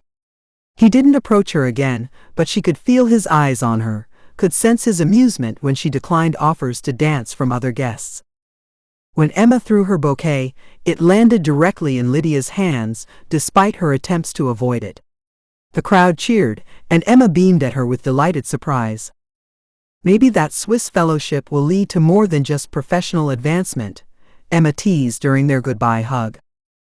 Maybe, Lydia agreed, though she was thinking of dark eyes and silver collars rather than Swiss doctors. The ride home was silent, Cale's driver navigating the city streets while Lydia stared out the window and tried to sort through her tangled emotions. She'd spent 4 months fighting her attraction to Cale, telling herself that her response to him was just a product of their supernatural bond. But seeing Emma's happiness, witnessing the love between her sister and David, had forced her to confront an uncomfortable truth. She was falling for her captor. Had already fallen, if she was being honest with herself. The townhouse was quiet when they arrived, the staff having retired for the evening. Cale followed her upstairs, stopping outside her door as she hesitated with her hand on the handle. "The choice is yours, Lydia," he said quietly. "It always has been." She nodded without looking at him, and slipped inside her room, closing the door behind her. The collar gleamed on her nightstand, beautiful and patient as always. Beside it, the key caught the moonlight streaming through her windows. Lydia sat on the edge of her bed, and stared at the two objects that represented such a monumental decision. She could continue fighting, continue pretending that what she felt for Cale was just a product of supernatural influence. Or she could admit the truth, that somewhere along the way she'd stopped being his prisoner and become something far more dangerous. She'd become willing. With trembling fingers, she picked up the collar, feeling its surprising warmth against her skin. It was beautiful, she realized. Not a symbol of servitude but of trust, of the courage to surrender control to someone who would treasure what she offered. The clasp opened easily at her touch, and she lifted the collar to her throat. It settled against her skin like it had been made for her, warm and comforting rather than restrictive. When she touched the clasp again, it sealed with a soft click that seemed to echo through her very soul. The change was immediate and profound. The constant tension she'd carried for months melted away, replaced by a sense of rightness that took her breath away. She felt peaceful, centered, complete in a way she'd never experienced before. A soft knock at her door made her look up. "Come in," she called, her voice steadier than it had any right to be.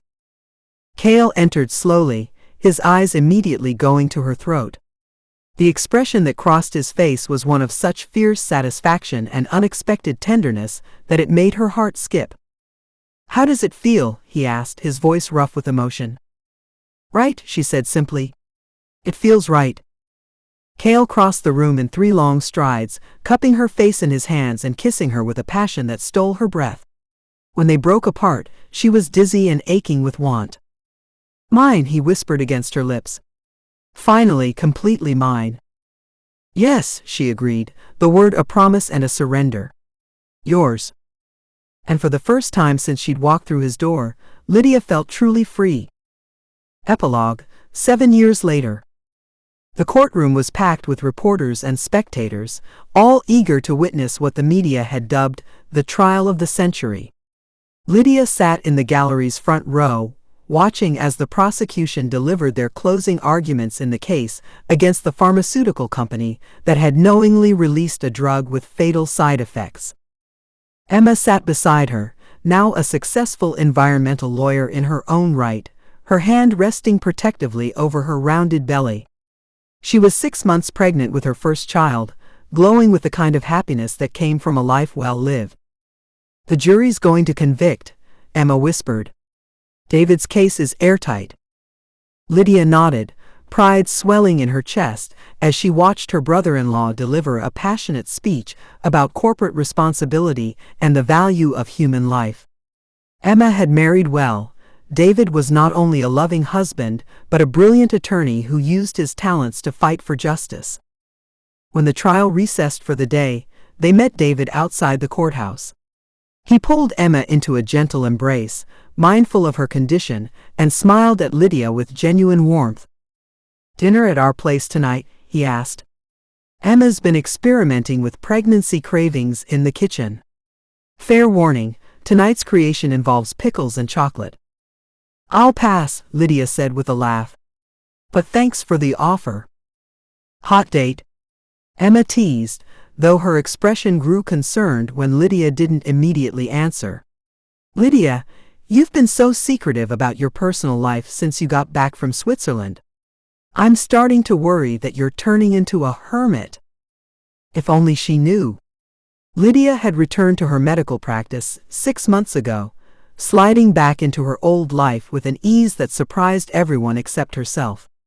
On the surface, she was the same Dr. Ashwood who had left for her fellowship, brilliant, dedicated, uncompromising in her pursuit of excellence.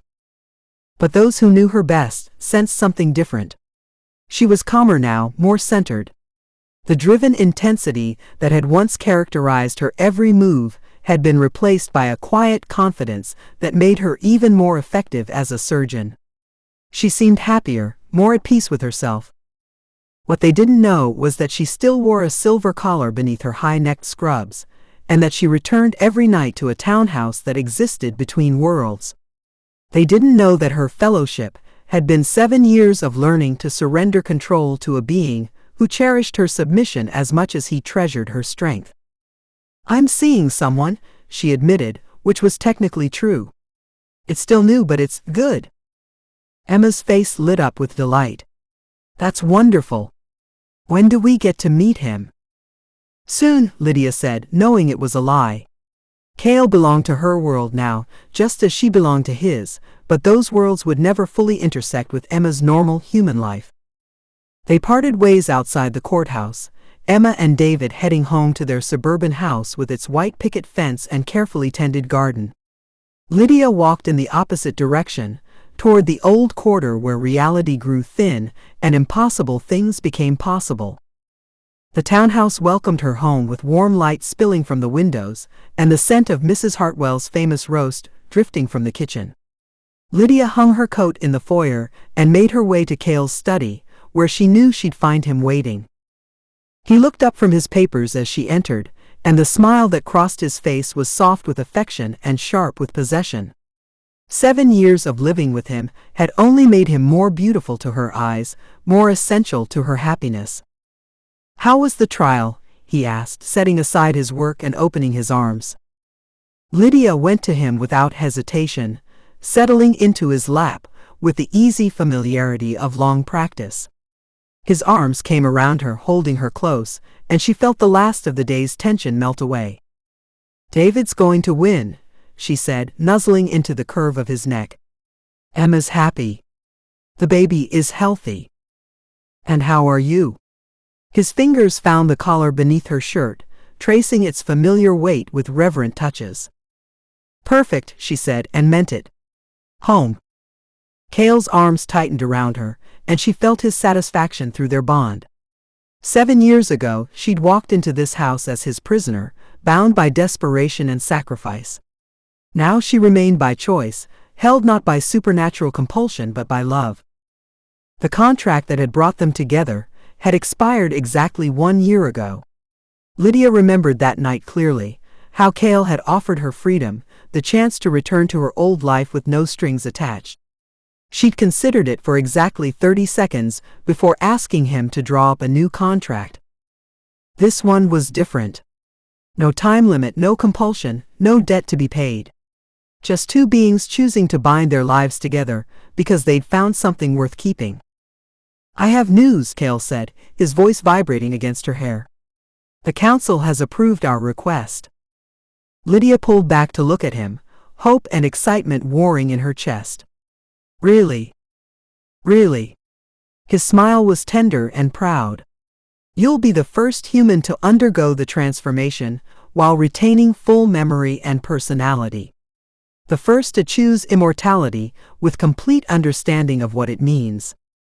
They'd been discussing the possibility for months, the complex magical process that would allow Lydia to share Cale's immortal existence without losing her essential humanity.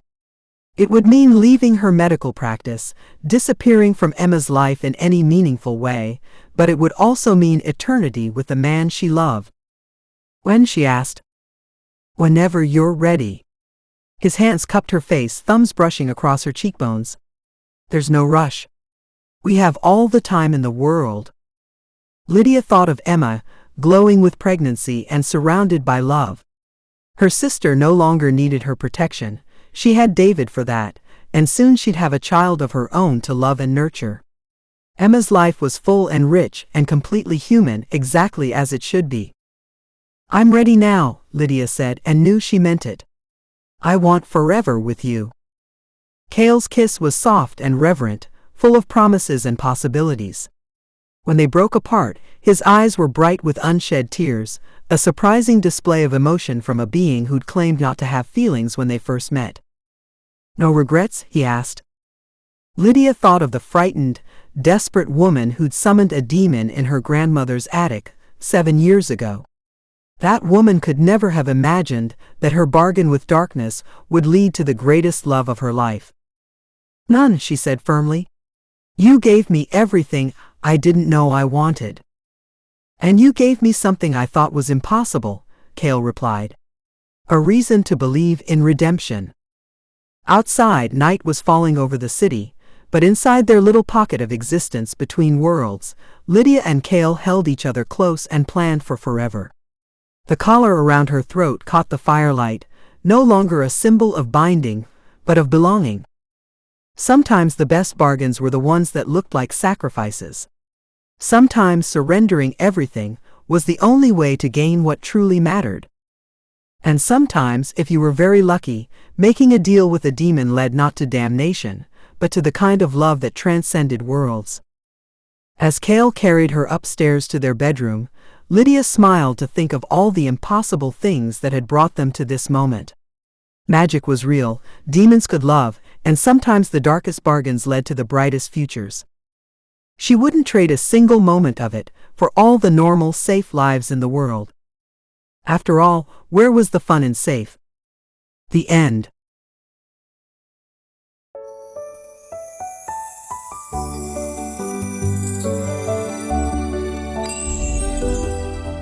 The Demon's Bride, A Forbidden Love Story.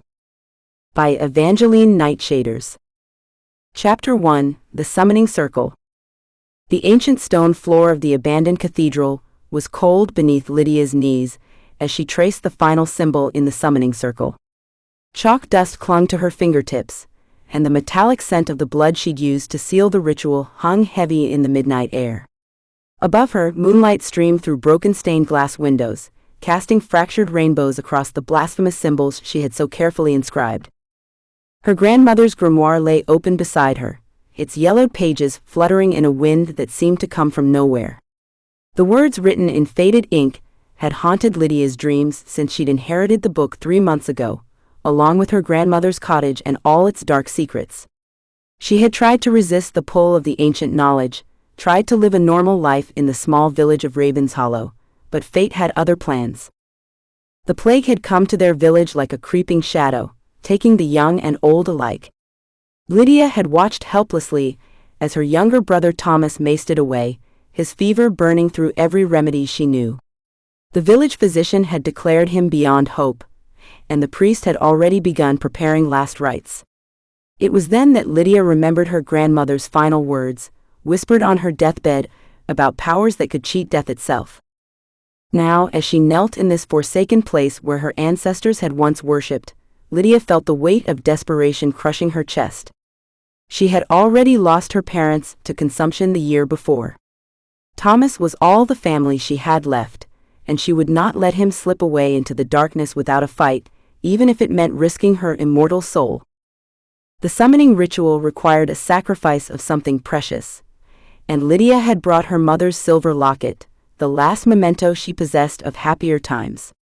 With trembling hands, she placed it at the center of the circle, and began to recite the incantation that would tear a hole between the mortal world and the infernal realm beyond. The words felt like acid on her tongue, each syllable resonating with power that made her bones ache. The air around her began to shimmer and twist, reality bending like heated glass. Shadows gathered in the corners of her vision, and she could hear whispers in languages that predated human civilization. The temperature plummeted until her breath came out in visible puffs, and frost began to form on the broken altar behind her. As the final word of the incantation left her lips, the world exploded into chaos. A pillar of green fire erupted from the circle, reaching toward the vaulted ceiling like a twisted spear. The sound was deafening, a roar that seemed to come from the very foundations of hell itself. Lydia was thrown backward by the force of it, her back striking the stone wall as chunks of masonry rained down around her. When the fire died and the echoes faded, a figure stood in the center of the circle where none had been before. Lydia's first glimpse of him stole the breath from her lungs. He was tall and powerfully built, with shoulder-length black hair that seemed to absorb the moonlight rather than reflect it. His skin held a faint luminescence, as if lit from within by some unholy flame, and when he turned his gaze upon her, she saw eyes like emeralds touched with fire. He was beautiful in the way that storms are beautiful, dangerous, and magnificent and utterly captivating. His features were aristocratic and sharp, carved from marble by some divine sculptor, yet there was something distinctly inhuman about the way he moved, too fluid and predatory for mortal flesh. When he smiled, revealing teeth too white and too sharp, Lydia felt her heart skip a beat for reasons that had nothing to do with fear. "Well, well," he said, his voice like velvet over steel. "What have we here?" A mortal child playing with forces beyond her comprehension. He stepped out of the circle with casual grace, his bare feet making no sound on the stone floor. Only then did Lydia realize he was naked, his body a masterpiece of masculine perfection that made her cheeks burn with embarrassment and something else she didn't dare name. "I summoned you for a purpose," Lydia managed to say, struggling to her feet on unsteady legs. "My brother is dying, and I need your help to save him." The demon laughed, a sound like silver bells mixed with breaking glass. "Oh, little mortal, you have no idea what you've done, do you? I am Darius, Lord of the Seven Circles, Commander of Legions, and you have just bound yourself to me with magic older than your civilization. Did you truly believe you could simply call upon a prince of hell and make demands?" Terror crept up Lydia's spine as she began to understand the magnitude of her mistake. The book said I could bargain for what I needed. I brought a sacrifice, just as the ritual required. Darius glanced at the silver locket, still glowing faintly with residual magic in the center of the circle. "That trinket? Child, the sacrifice required for the power you seek is not some piece of mortal jewelry. The life you wish to save must be balanced by a life freely given. The ritual demands a bride." The words hit Lydia like a physical blow. A bride? But the book never said. "The pages of that grimoire were torn long ago, little mortal.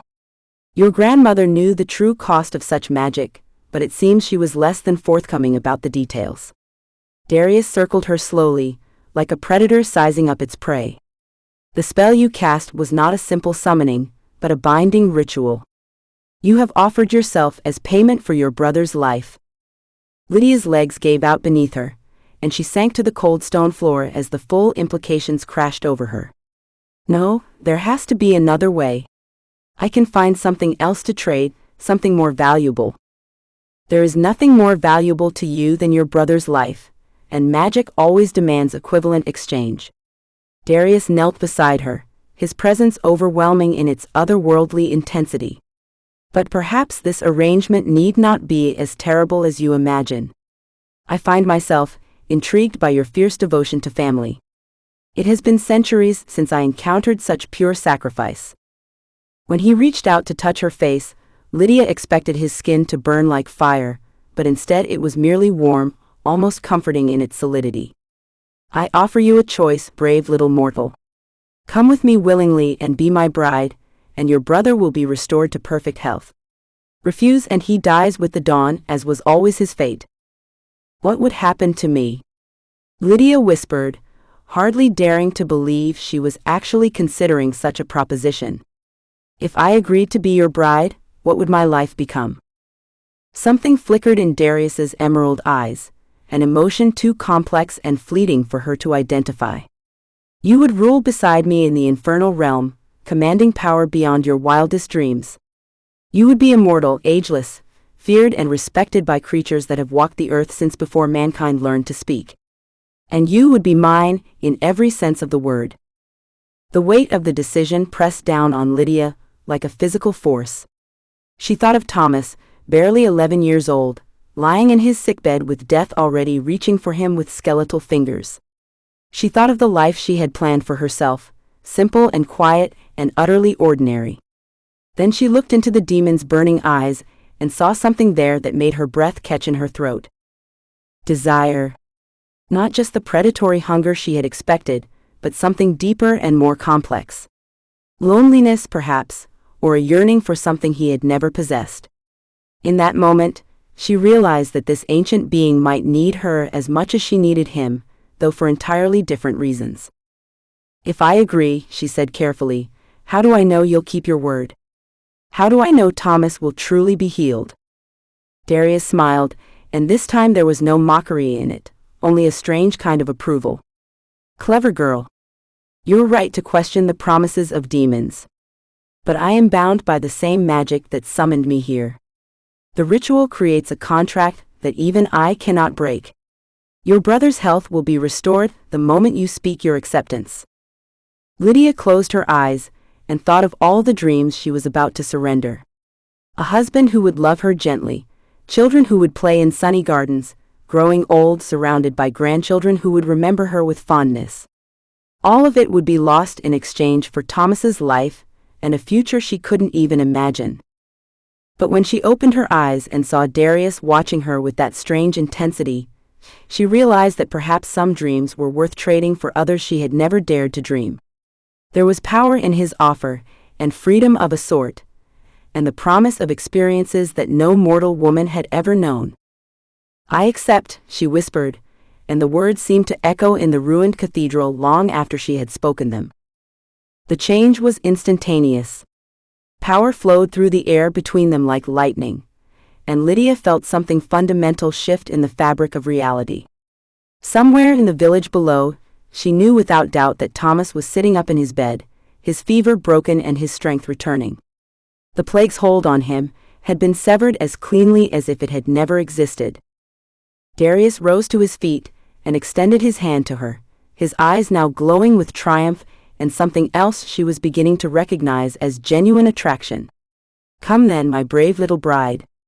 Your new life awaits. As Lydia took his hand and felt the warm strength of his fingers close around hers, she wondered if she had just made the most terrible mistake of her life, or the most magnificent adventure she could have imagined. The portal that opened behind Darius showed glimpses of a realm of impossible beauty and terrible grandeur, where she would rule as a demon's queen and discover powers she had never dreamed possible. But as they stepped together into the swirling vortex that would carry her away from everything she had ever known, Lydia found herself looking forward to discovering exactly what kind of woman she might become in a world where the impossible was simply another word for Tuesday. Chapter 2: The Infernal Palace. The journey through the portal felt like falling through liquid starlight. Lydia's senses were overwhelmed by the rush of otherworldly energies that surrounded them. Colors that had no names in any human language, and sounds that resonated in her bones rather than her ears. Darius's hand was her only anchor to sanity, as reality twisted around them like smoke in a hurricane. When the chaos finally subsided, Lydia found herself standing in a vast throne room that defied every expectation she had harbored about the infernal realm. Where she had imagined lakes of fire and sulphurous caverns, she instead beheld a palace of breathtaking magnificence. Soaring columns of black marble reached toward a vaulted ceiling, adorned with constellations that moved in slow hypnotic patterns. Gardens of flowers that glowed with their own inner light bordered pathways of polished obsidian, and the air itself seemed to shimmer with barely contained magic. "Welcome to Shadowmere, the seat of my power," Darius said, his voice carrying a note of pride that seemed oddly vulnerable. "I trust it meets with your approval?" Lydia turned in a slow circle, taking in the impossible beauty that surrounded them. "It's nothing like what I expected. The stories always spoke of fire and brimstone, of tortured souls and endless suffering. Propaganda spread by those who would have mortals fear what they do not understand," Darius replied with a dismissive wave of his hand. "The infernal realm is as diverse as your own world, perhaps more so. This is my domain, shaped by my will and my desires over countless millennia.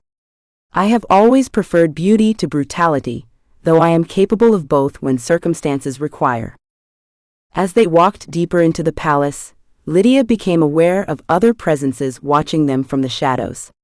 Creatures of impossible grace and alien beauty moved through the corridors, some barely humanoid, others so magnificent they took her breath away. They bowed respectfully to Darius as he passed, but their eyes followed Lydia with undisguised curiosity. "Your subjects seem surprised to see me," she observed, noting the whispered conversations that sprang up in their wake. "It has been over 1,000 years since I last took a bride," Darius admitted, his tone carefully neutral.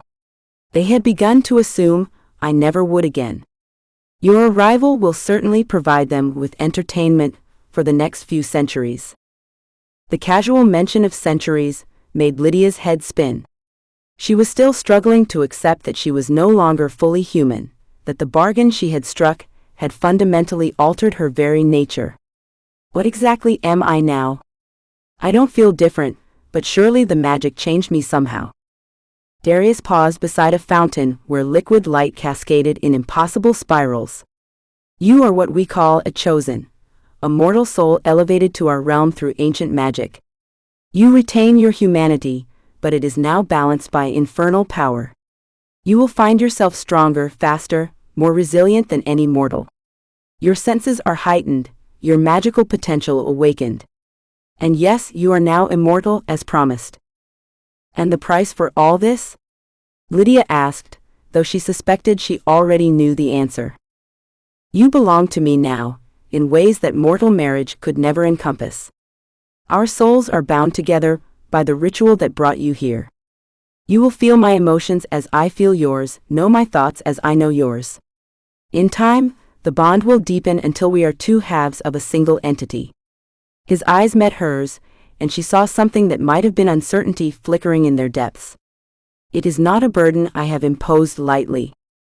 Before Lydia could respond to that cryptic statement, they were interrupted by the arrival of a woman whose beauty was so ethereal it seemed to glow from within.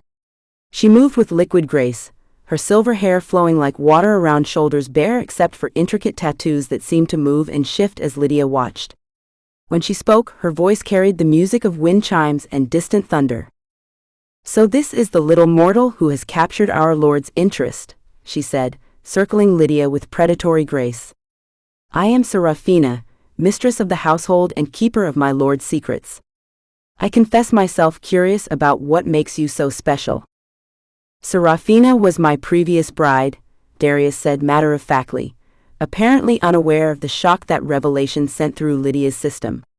"She has remained here as my advisor and friend long after our formal bond was dissolved." Lydia felt a stab of jealousy so sharp it nearly brought tears to her eyes, followed immediately by confusion about why she should care who Darius had been involved with before. The emotional intensity of her reaction scared her almost as much as the situation itself. Seraphina's laugh was like silver bells in a winter wind.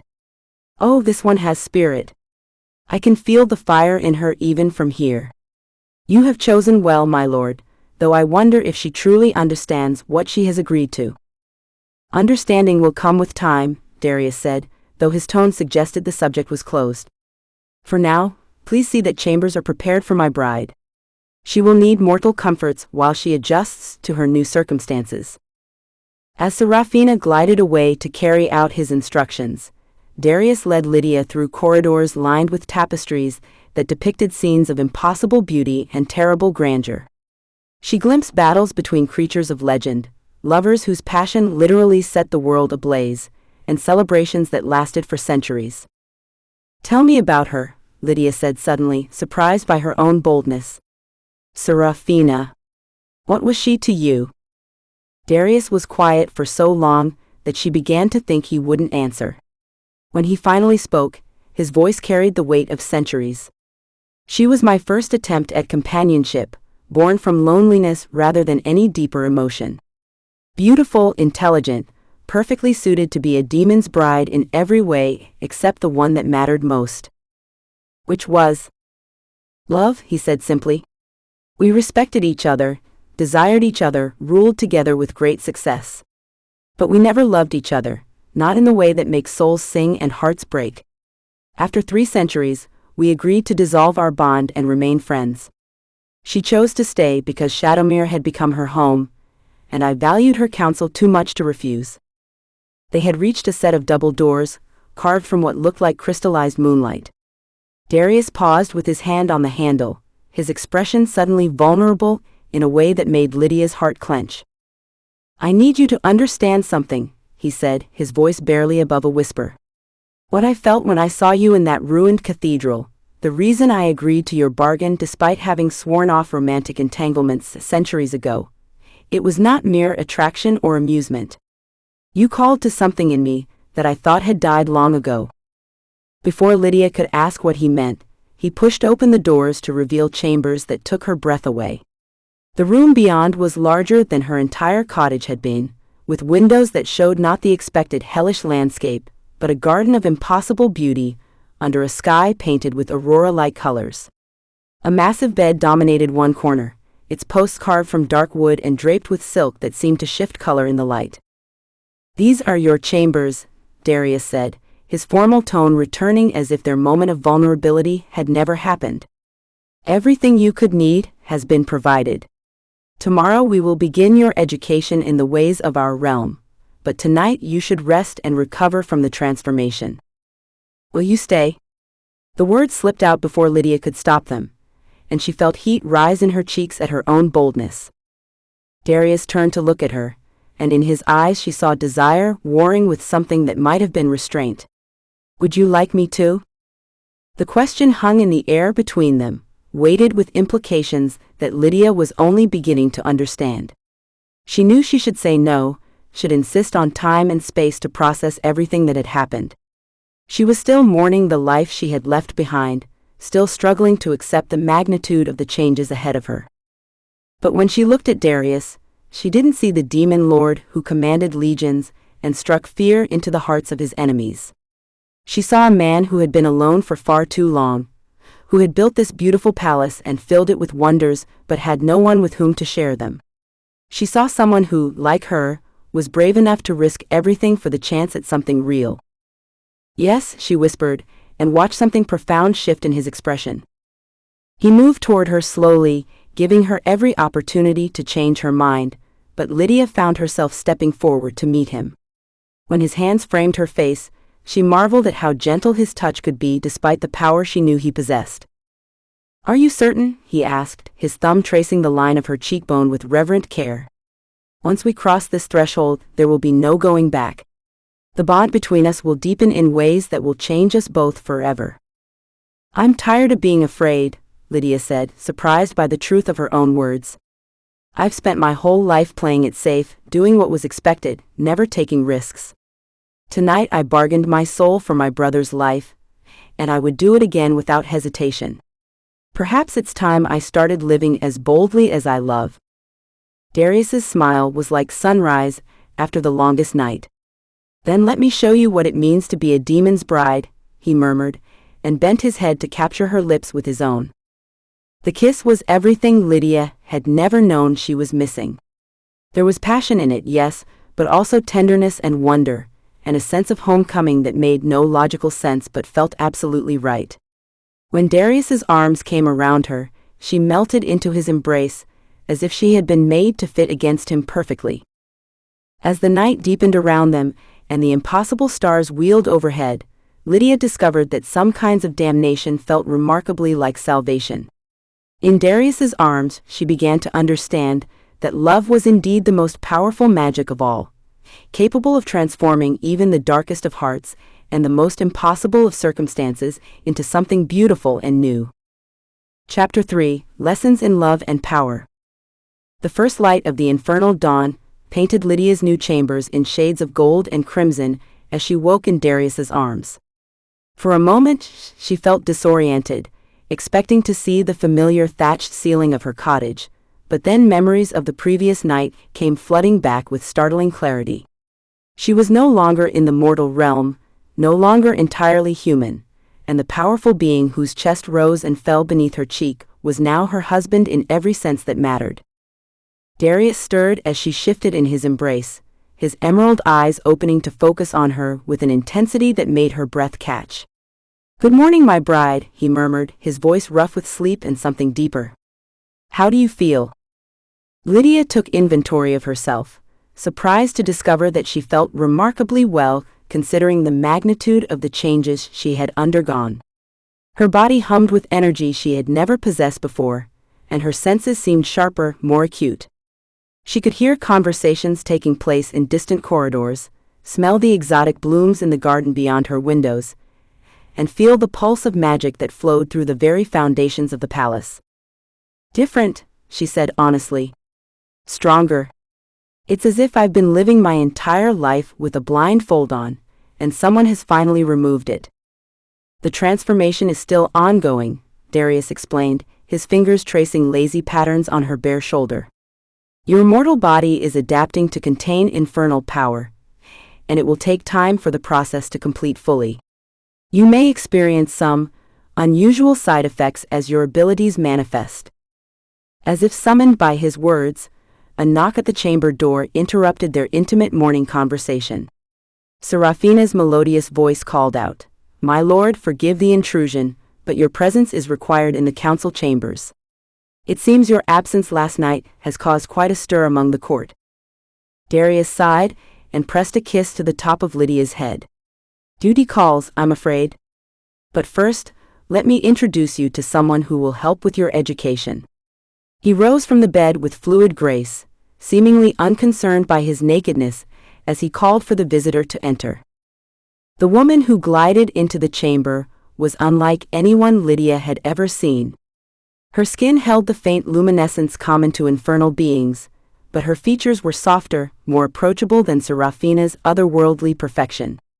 Auburn hair cascaded down her back in waves, and her smile held genuine warmth when she looked at Lydia. "This is Morgana," Darius said as he began pulling on clothes that appeared from thin air with a casual gesture. "She was once mortal like yourself, elevated to our realm through circumstances not entirely dissimilar to your own. She will serve as your guide and teacher while you adjust to your new nature." Morgana stepped forward with a curtsy that managed to be both respectful and friendly. "It's a pleasure to meet you, my lady. I've been looking forward to this moment for quite some time." "You have?" Lydia asked, pulling the silk sheets up to cover herself, suddenly aware that she was the only naked person in a room full of clothed individuals. "Oh yes," Morgana said with a conspiratorial smile. "Word of Lord Darius's new bride has spread throughout the realm faster than wildfire. Everyone is curious about the mortal woman who managed to capture his heart after so many centuries of solitude." Darius finished dressing and moved to the side of the bed, bending down to claim a lingering kiss that left Lydia's cheeks burning and her heart racing. "I will return this evening," he promised. "Morgana will help you settle in and begin your lessons. Remember, you are the Lady of Shadowmere now. This realm is as much yours as it is mine." After he left, Morgana settled into a chair beside the massive windows, her expression becoming more serious. "He's smitten with you, you know. I've served in this court for over 2 centuries, and I've never seen him look at anyone the way he looks at you." "Is that good or bad?" Lydia asked, accepting the robe that appeared in Morgana's hands with the same casual magic Darius had displayed. "That depends on you, I suppose. The bond between a demon lord and his chosen bride is unlike anything in the mortal realm. It's deeper than marriage, more intimate than any human relationship could ever be. When it works, it's transcendent. When it doesn't? Morgana's expression grew troubled. Well, let's just say that broken infernal bonds have been known to drive both parties to madness. The warning sent a chill down Lydia's spine, but she pushed her fears aside. Tell me about your own story. How did you come to be here? Morgana's smile returned, though it carried a hint of melancholy. I was a healer in medieval England, working to save lives during a particularly brutal plague outbreak. When conventional medicine failed, I made a bargain with the demon for the power to heal the sick. The price was my mortality and a century of service to the infernal court. Do you regret it? Never, Morgana said firmly. I saved thousands of lives with the power I gained, and I found a new family among the beings of this realm. The infernal court may seem frightening to mortal eyes, but we take care of our own with a loyalty that surpasses anything I ever experienced in the human world. Their conversation was interrupted by a commotion in the garden below. Looking out the window, Lydia saw a group of creatures engaged in what appeared to be a training exercise. They moved with inhuman grace and speed, their forms blurring as they practiced combat techniques that defied the laws of physics. Your first lesson begins now, Morgana said, noting Lydia's fascination. As Lady of Shadowmere, you'll need to command respect from beings who have existed since before your civilization was born. That means learning to use the power that now flows in your veins. The next several hours passed in a blur of instruction and practice. Morgana taught Lydia how to sense the magical currents that flowed through the palace, how to draw upon her newfound strength, and how to project the aura of authority that would mark her as Darius's equal rather than his possession. Magic here responds to will and emotion, Morgana explained as Lydia struggled to light a candle with thought alone. Don't try to force it. Feel what you want to happen, then trust your power to make it reality. When the candle finally burst into flame at Lydia's mental command, the rush of accomplishment was intoxicating. She had always been powerless in the mortal world, subject to the whims of weather and disease, and the authority of men who saw her only as property. Here she was discovering that she could shape reality itself, through nothing more than focused intention. Excellent, Morgana said, approval clear in her voice. You have natural talent. Lord Darius chose his bride well. Their lessons were interrupted by the arrival of a messenger, a being of smoke and starlight, who whispered urgent words in Morgana's ear before dissolving back into nothingness. Morgana's expression grew troubled as she turned to Lydia. It seems we have visitors, she said carefully.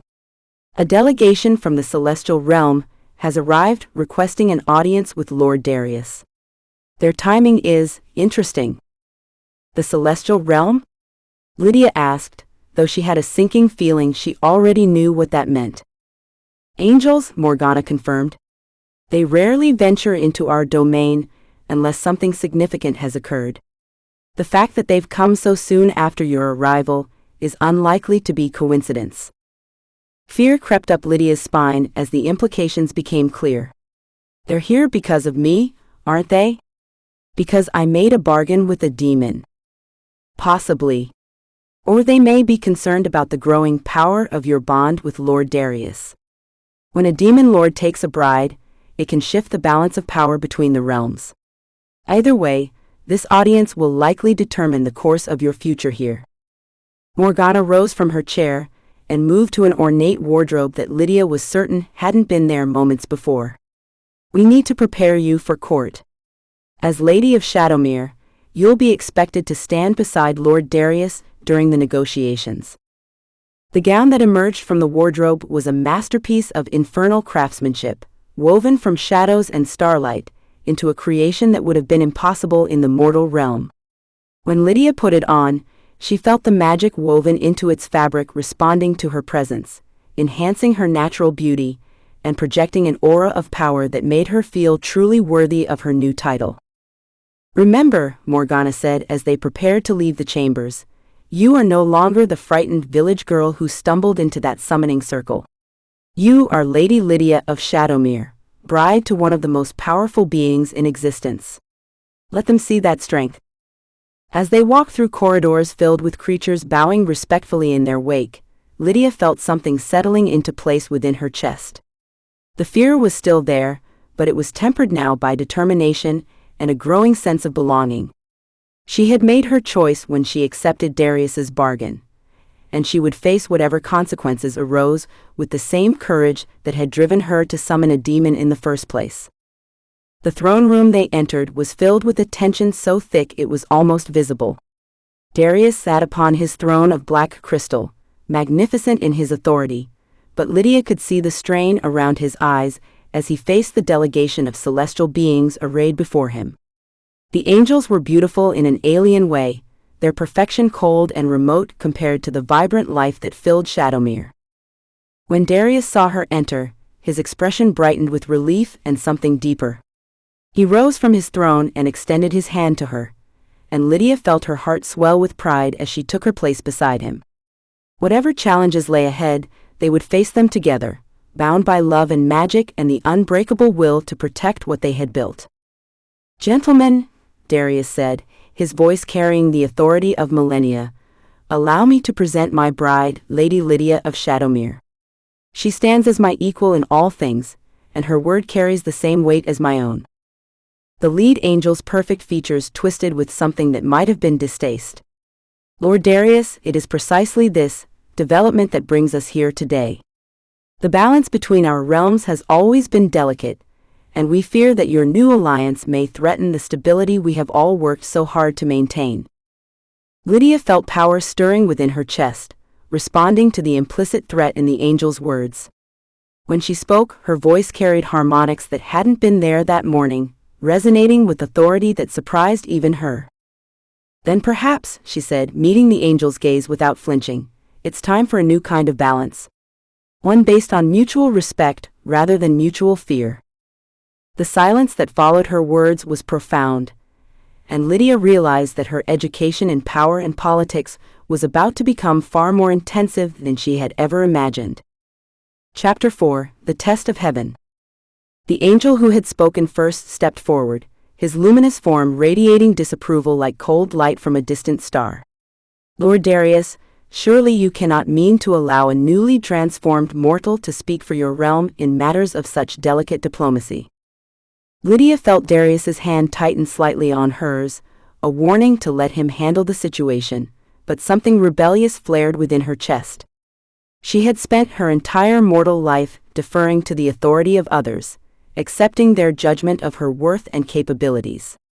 She would not begin her immortal existence by retreating into silence when challenged. "I am perfectly capable of speaking for myself," she said, her voice carrying newfound confidence. "And as Lady of Shadowmere, I have every right to participate in discussions that affect my realm and my people." The angel's perfect features remained impassive, but Lydia caught the flash of something that might have been surprise in his crystalline eyes. "Your people? You have been among us for less than a day, child. What could you possibly understand about the complexities of inter-realm politics?" "I understand that threatening the happiness and security of those I care about is a mistake," Lydia replied, stepping forward slightly. "I understand that whatever balance you're so concerned about preserving clearly wasn't working if it required my husband to spend centuries in isolation. And I understand that change, while frightening, is sometimes necessary for growth." A murmur ran through the assembled angels, and their leader's expression grew colder. "Archangel Michael," he said, turning to address a figure who had remained silent until now. "Surely you see the danger in allowing this situation to continue unchecked." Michael stepped forward, and Lydia's breath caught at the sight of him. Where the other angels possessed an alien beauty that felt cold and distant, Michael radiated warmth and power that reminded her of summer sunlight. His golden hair caught the light as if it were spun from actual gold, and his blue eyes held depths of compassion that seemed to encompass all of creation. "I see a young woman who has sacrificed everything to save someone she loves," Michael said, his voice carrying harmonics that made the air itself seem to sing. "I see a demon lord who has found happiness after millennia of loneliness. And I see potential for something new and beautiful to grow from their union. The first angel's composure cracked slightly. Archangel, surely you cannot approve of this abomination. A mortal soul bound to a prince of hell? It goes against the natural order of things. Does it? Michael asked mildly. Or does it represent evolution? The natural order has given us centuries of Cold War and careful distance. Perhaps it's time to try something different. Darius spoke for the first time since the introductions, his voice carefully controlled. What exactly are you proposing, old friend? Because if this is simply another attempt to convince me to dissolve my bond with Lydia, you're wasting everyone's time. Michael's smile was radiant. Not at all. In fact, I'm here to propose something that may shock everyone present. He turned to address the assembled court, his voice carrying to every corner of the vast throne room. I propose a formal alliance between the celestial and infernal realms, with Lord Darius and Lady Lydia serving as the bridge between our peoples. The reaction was immediate and explosive. The other angels erupted in protests, while the demon courtiers whispered among themselves in shock and excitement. Lydia felt as if the ground had shifted beneath her feet, and she looked to Darius for guidance, only to find him staring at Michael with an expression of complete astonishment. You cannot be serious, the first angel said, his composure finally cracking completely. An alliance with the forces of darkness? It's unthinkable. Is it? Michael challenged. Our realms have more in common than either side likes to admit. We both value order, both seek to protect those under our care, both understand the importance of power balanced with responsibility. The only real difference between us is the source of our authority. The source matters, another angel interjected. They serve chaos and corruption, while we serve order and purity. Lydia found herself laughing, the sound carrying clearly through the sudden silence. Forgive me, she said, noting the shocked expressions around her, but have any of you actually spent time in this realm?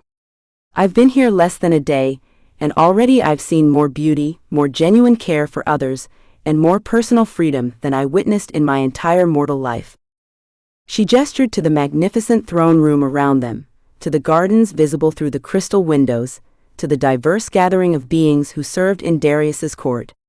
You speak of corruption as if it's written into the very stones of this place, but all I see is a society built on loyalty, respect, and the freedom to be exactly who you are without apology. The child makes an interesting point, said a new voice from the back of the celestial delegation. A female angel stepped forward, her silver hair flowing like liquid mercury and her violet eyes bright with curiosity. Perhaps our preconceptions have blinded us to the reality of what the infernal realm has become under Lord Darius's rule. Archangel Uriel, the first angel said, his tone carrying a warning. Surely you don't mean to give credence to these observations. I mean to keep an open mind, Uriel replied calmly. When was the last time any of us actually visited this realm, instead of simply assuming we knew what we would find here? Michael nodded approvingly. Precisely my point. We've allowed fear and prejudice to dictate our policies for far too long. Lady Lydia's presence here represents an opportunity to build something new, something better than the cold standoff we've maintained for millennia. Darius finally found his voice. What exactly would this alliance entail? Because if you're suggesting some kind of surrender or submission, you're going to be deeply disappointed. Nothing of the sort, Michael assured him. I'm proposing a true partnership. Joint patrols of the borderlands between realms, shared knowledge about threats that affect both our peoples, cultural exchanges that might help us understand each other better. And in time, perhaps even formal trade agreements. The possibility hung in the air like a tangible thing, and Lydia could feel the excitement building among the demon courtiers. But she could also sense the resistance from most of the angels, their fear of change warring with their respect for Michael's judgment. There would need to be safeguards, the first angel said reluctantly. Guarantees that neither realm would use such an alliance to gain advantage over the other. Agreed, Darius said immediately. And those safeguards would need to be enforced by neutral parties that both sides trust implicitly. Such as? Uriel asked, genuine curiosity in her voice. Lydia felt inspiration strike like lightning. Such as couples like Darius and myself, she said, the words tumbling out before she had fully formed the thought. Beings whose very existence bridges the gap between realms, who have genuine investment in the success of both sides. The silence that followed was deafening. Lydia realized she had just suggested something that would fundamentally change the relationship between heaven and hell, and she wasn't entirely certain she was qualified to make such pronouncements. But when she looked at Darius, she saw pride and approval shining in his emerald eyes. It's brilliant, Michael said softly. Absolutely brilliant. Couples whose bonds literally connect the realms, whose happiness depends on maintaining peace between their peoples. They would be the ultimate guarantee against treachery. And where exactly would we find these mystical bridge couples? The first angel asked skeptically.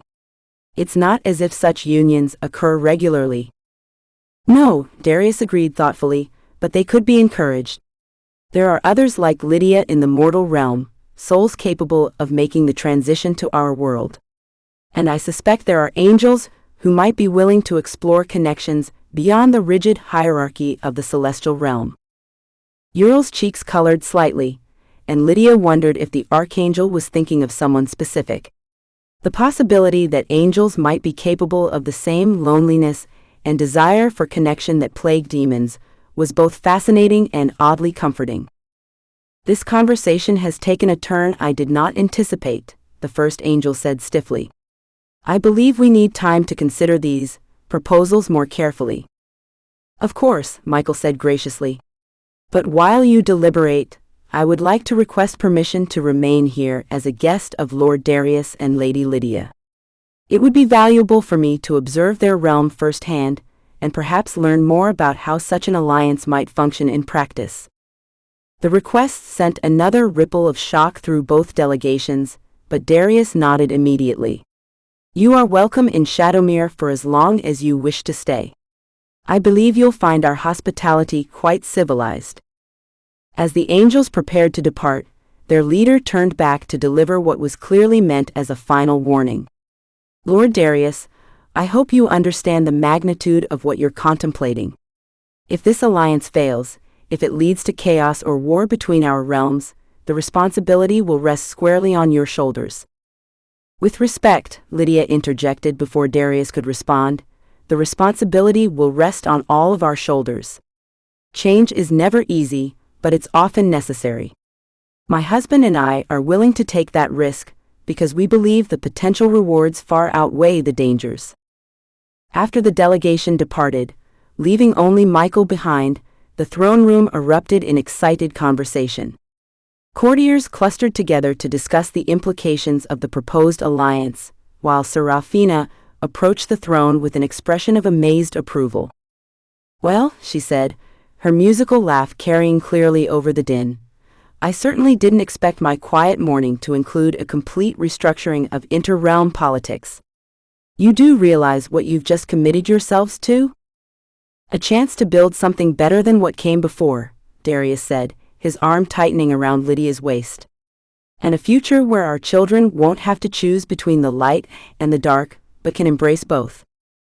The casual mention of children made Lydia's heart skip a beat, but when she looked into Darius's eyes, she saw a future full of possibilities she had never dared to imagine. Whatever challenges lay ahead, they would face them together, and perhaps their love would indeed prove strong enough to bridge the gap between heaven and hell. Chapter 5, Forever Bound. 3 months had passed since the celestial delegation's visit, and Shadowmere had been transformed into something unprecedented in the history of the realms.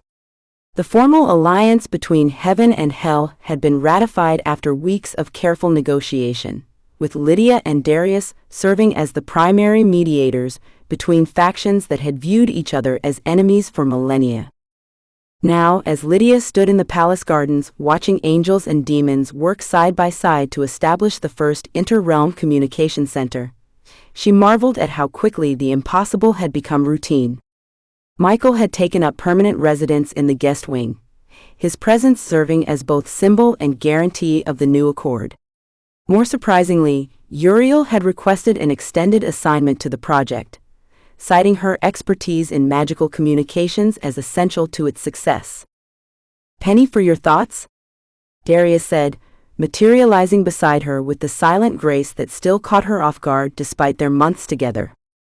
"I was thinking about how strange it is that something that seemed so impossible a few months ago now feels completely natural," Lydia replied, leaning into his embrace. "When I first arrived here, I couldn't have imagined angels and demons collaborating on anything, let alone building lasting friendships. Love has a way of making the impossible seem inevitable," Darius murmured against her hair. "Speaking of which, I have something for you."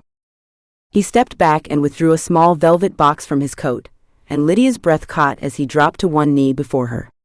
"Lydia of Shadowmere, my beloved bride, and the other half of my soul, would you do me the honor of making our bond official in the eyes of both realms?" The ring that emerged from the box was unlike anything she had ever seen. A band of silver and gold twisted together to hold a stone that seemed to contain both starlight and shadow. It was beautiful and impossible and perfect, just like everything else about her new life. "But we're already married," she said, though tears of joy were already blurring her vision. "The binding ritual that brought me here created a bond deeper than any mortal ceremony." "True," Darius agreed, his emerald eyes bright with love and anticipation. "But Michael has proposed something remarkable. A wedding ceremony that would be recognized by both the celestial and infernal realms, officiated jointly by an archangel and a demon lord. It would be the first such union in history, and it would serve as the ultimate symbol of our new alliance." "You want to marry me in front of representatives from both heaven and hell?" Lydia asked, hardly daring to believe what she was hearing. "I want to declare my love for you before all of creation," Darius said simply. "I want there to be no doubt in any realm that you are my chosen queen, my equal partner, and the greatest joy of my immortal existence." "Yes," Lydia whispered, and then louder, "Yes, of course, yes." As Darius slipped the ring onto her finger, Lydia felt their bond deepen in ways she hadn't thought possible. The magic woven into the ring resonated with the power that already flowed between them, creating harmonics that seemed to echo through the very foundations of reality. The next few weeks passed in a whirlwind of preparation, as news of the wedding spread throughout all the realms. What had begun as a private ceremony between two people in love had evolved into a historic event that would be attended by representatives from every major faction in creation. Even the neutral Phi courts had requested permission to send delegates, curious to witness the union that was reshaping the political landscape of existence itself. Lydia's mortal family was, of course, unable to attend, but she had received word through angelic messengers that Thomas was thriving. Her brother had grown strong and healthy, his brush with death leaving him with an appreciation for life that made him a beacon of joy in their small village. He had sent his love and his blessing, along with a pressed flower from their mother's garden that now rested in Lydia's jewelry box as a connection to the life she had left behind. The wedding dress that Serafina and Morgana had designed for her was a masterpiece that defied the laws of physics, woven from moonbeams and shadow with thread of gold embroidery that depicted the story of her and Darius's courtship. When she put it on for the final fitting, Lydia hardly recognized herself in the mirror. She looked like a fairy tale princess, but one who could command armies and reshape reality with a thought.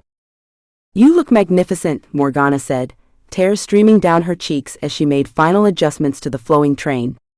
"Lord Darius is going to lose his mind when he sees you." "Good," Serafina added with a wicked smile. "It's about time someone shook up that man's composure permanently." The ceremony was to be held in the Great Hall of Shadowmere, which had been expanded through magical means to accommodate representatives from across creation. When the day finally arrived, Lydia felt nervousness flutter in her chest for the first time in months. Not about marrying Darius, that was the one thing she was absolutely certain about, but about doing justice to the historic significance of the occasion. "Remember," Michael said as he escorted her down the aisle, "you're not just a bride today.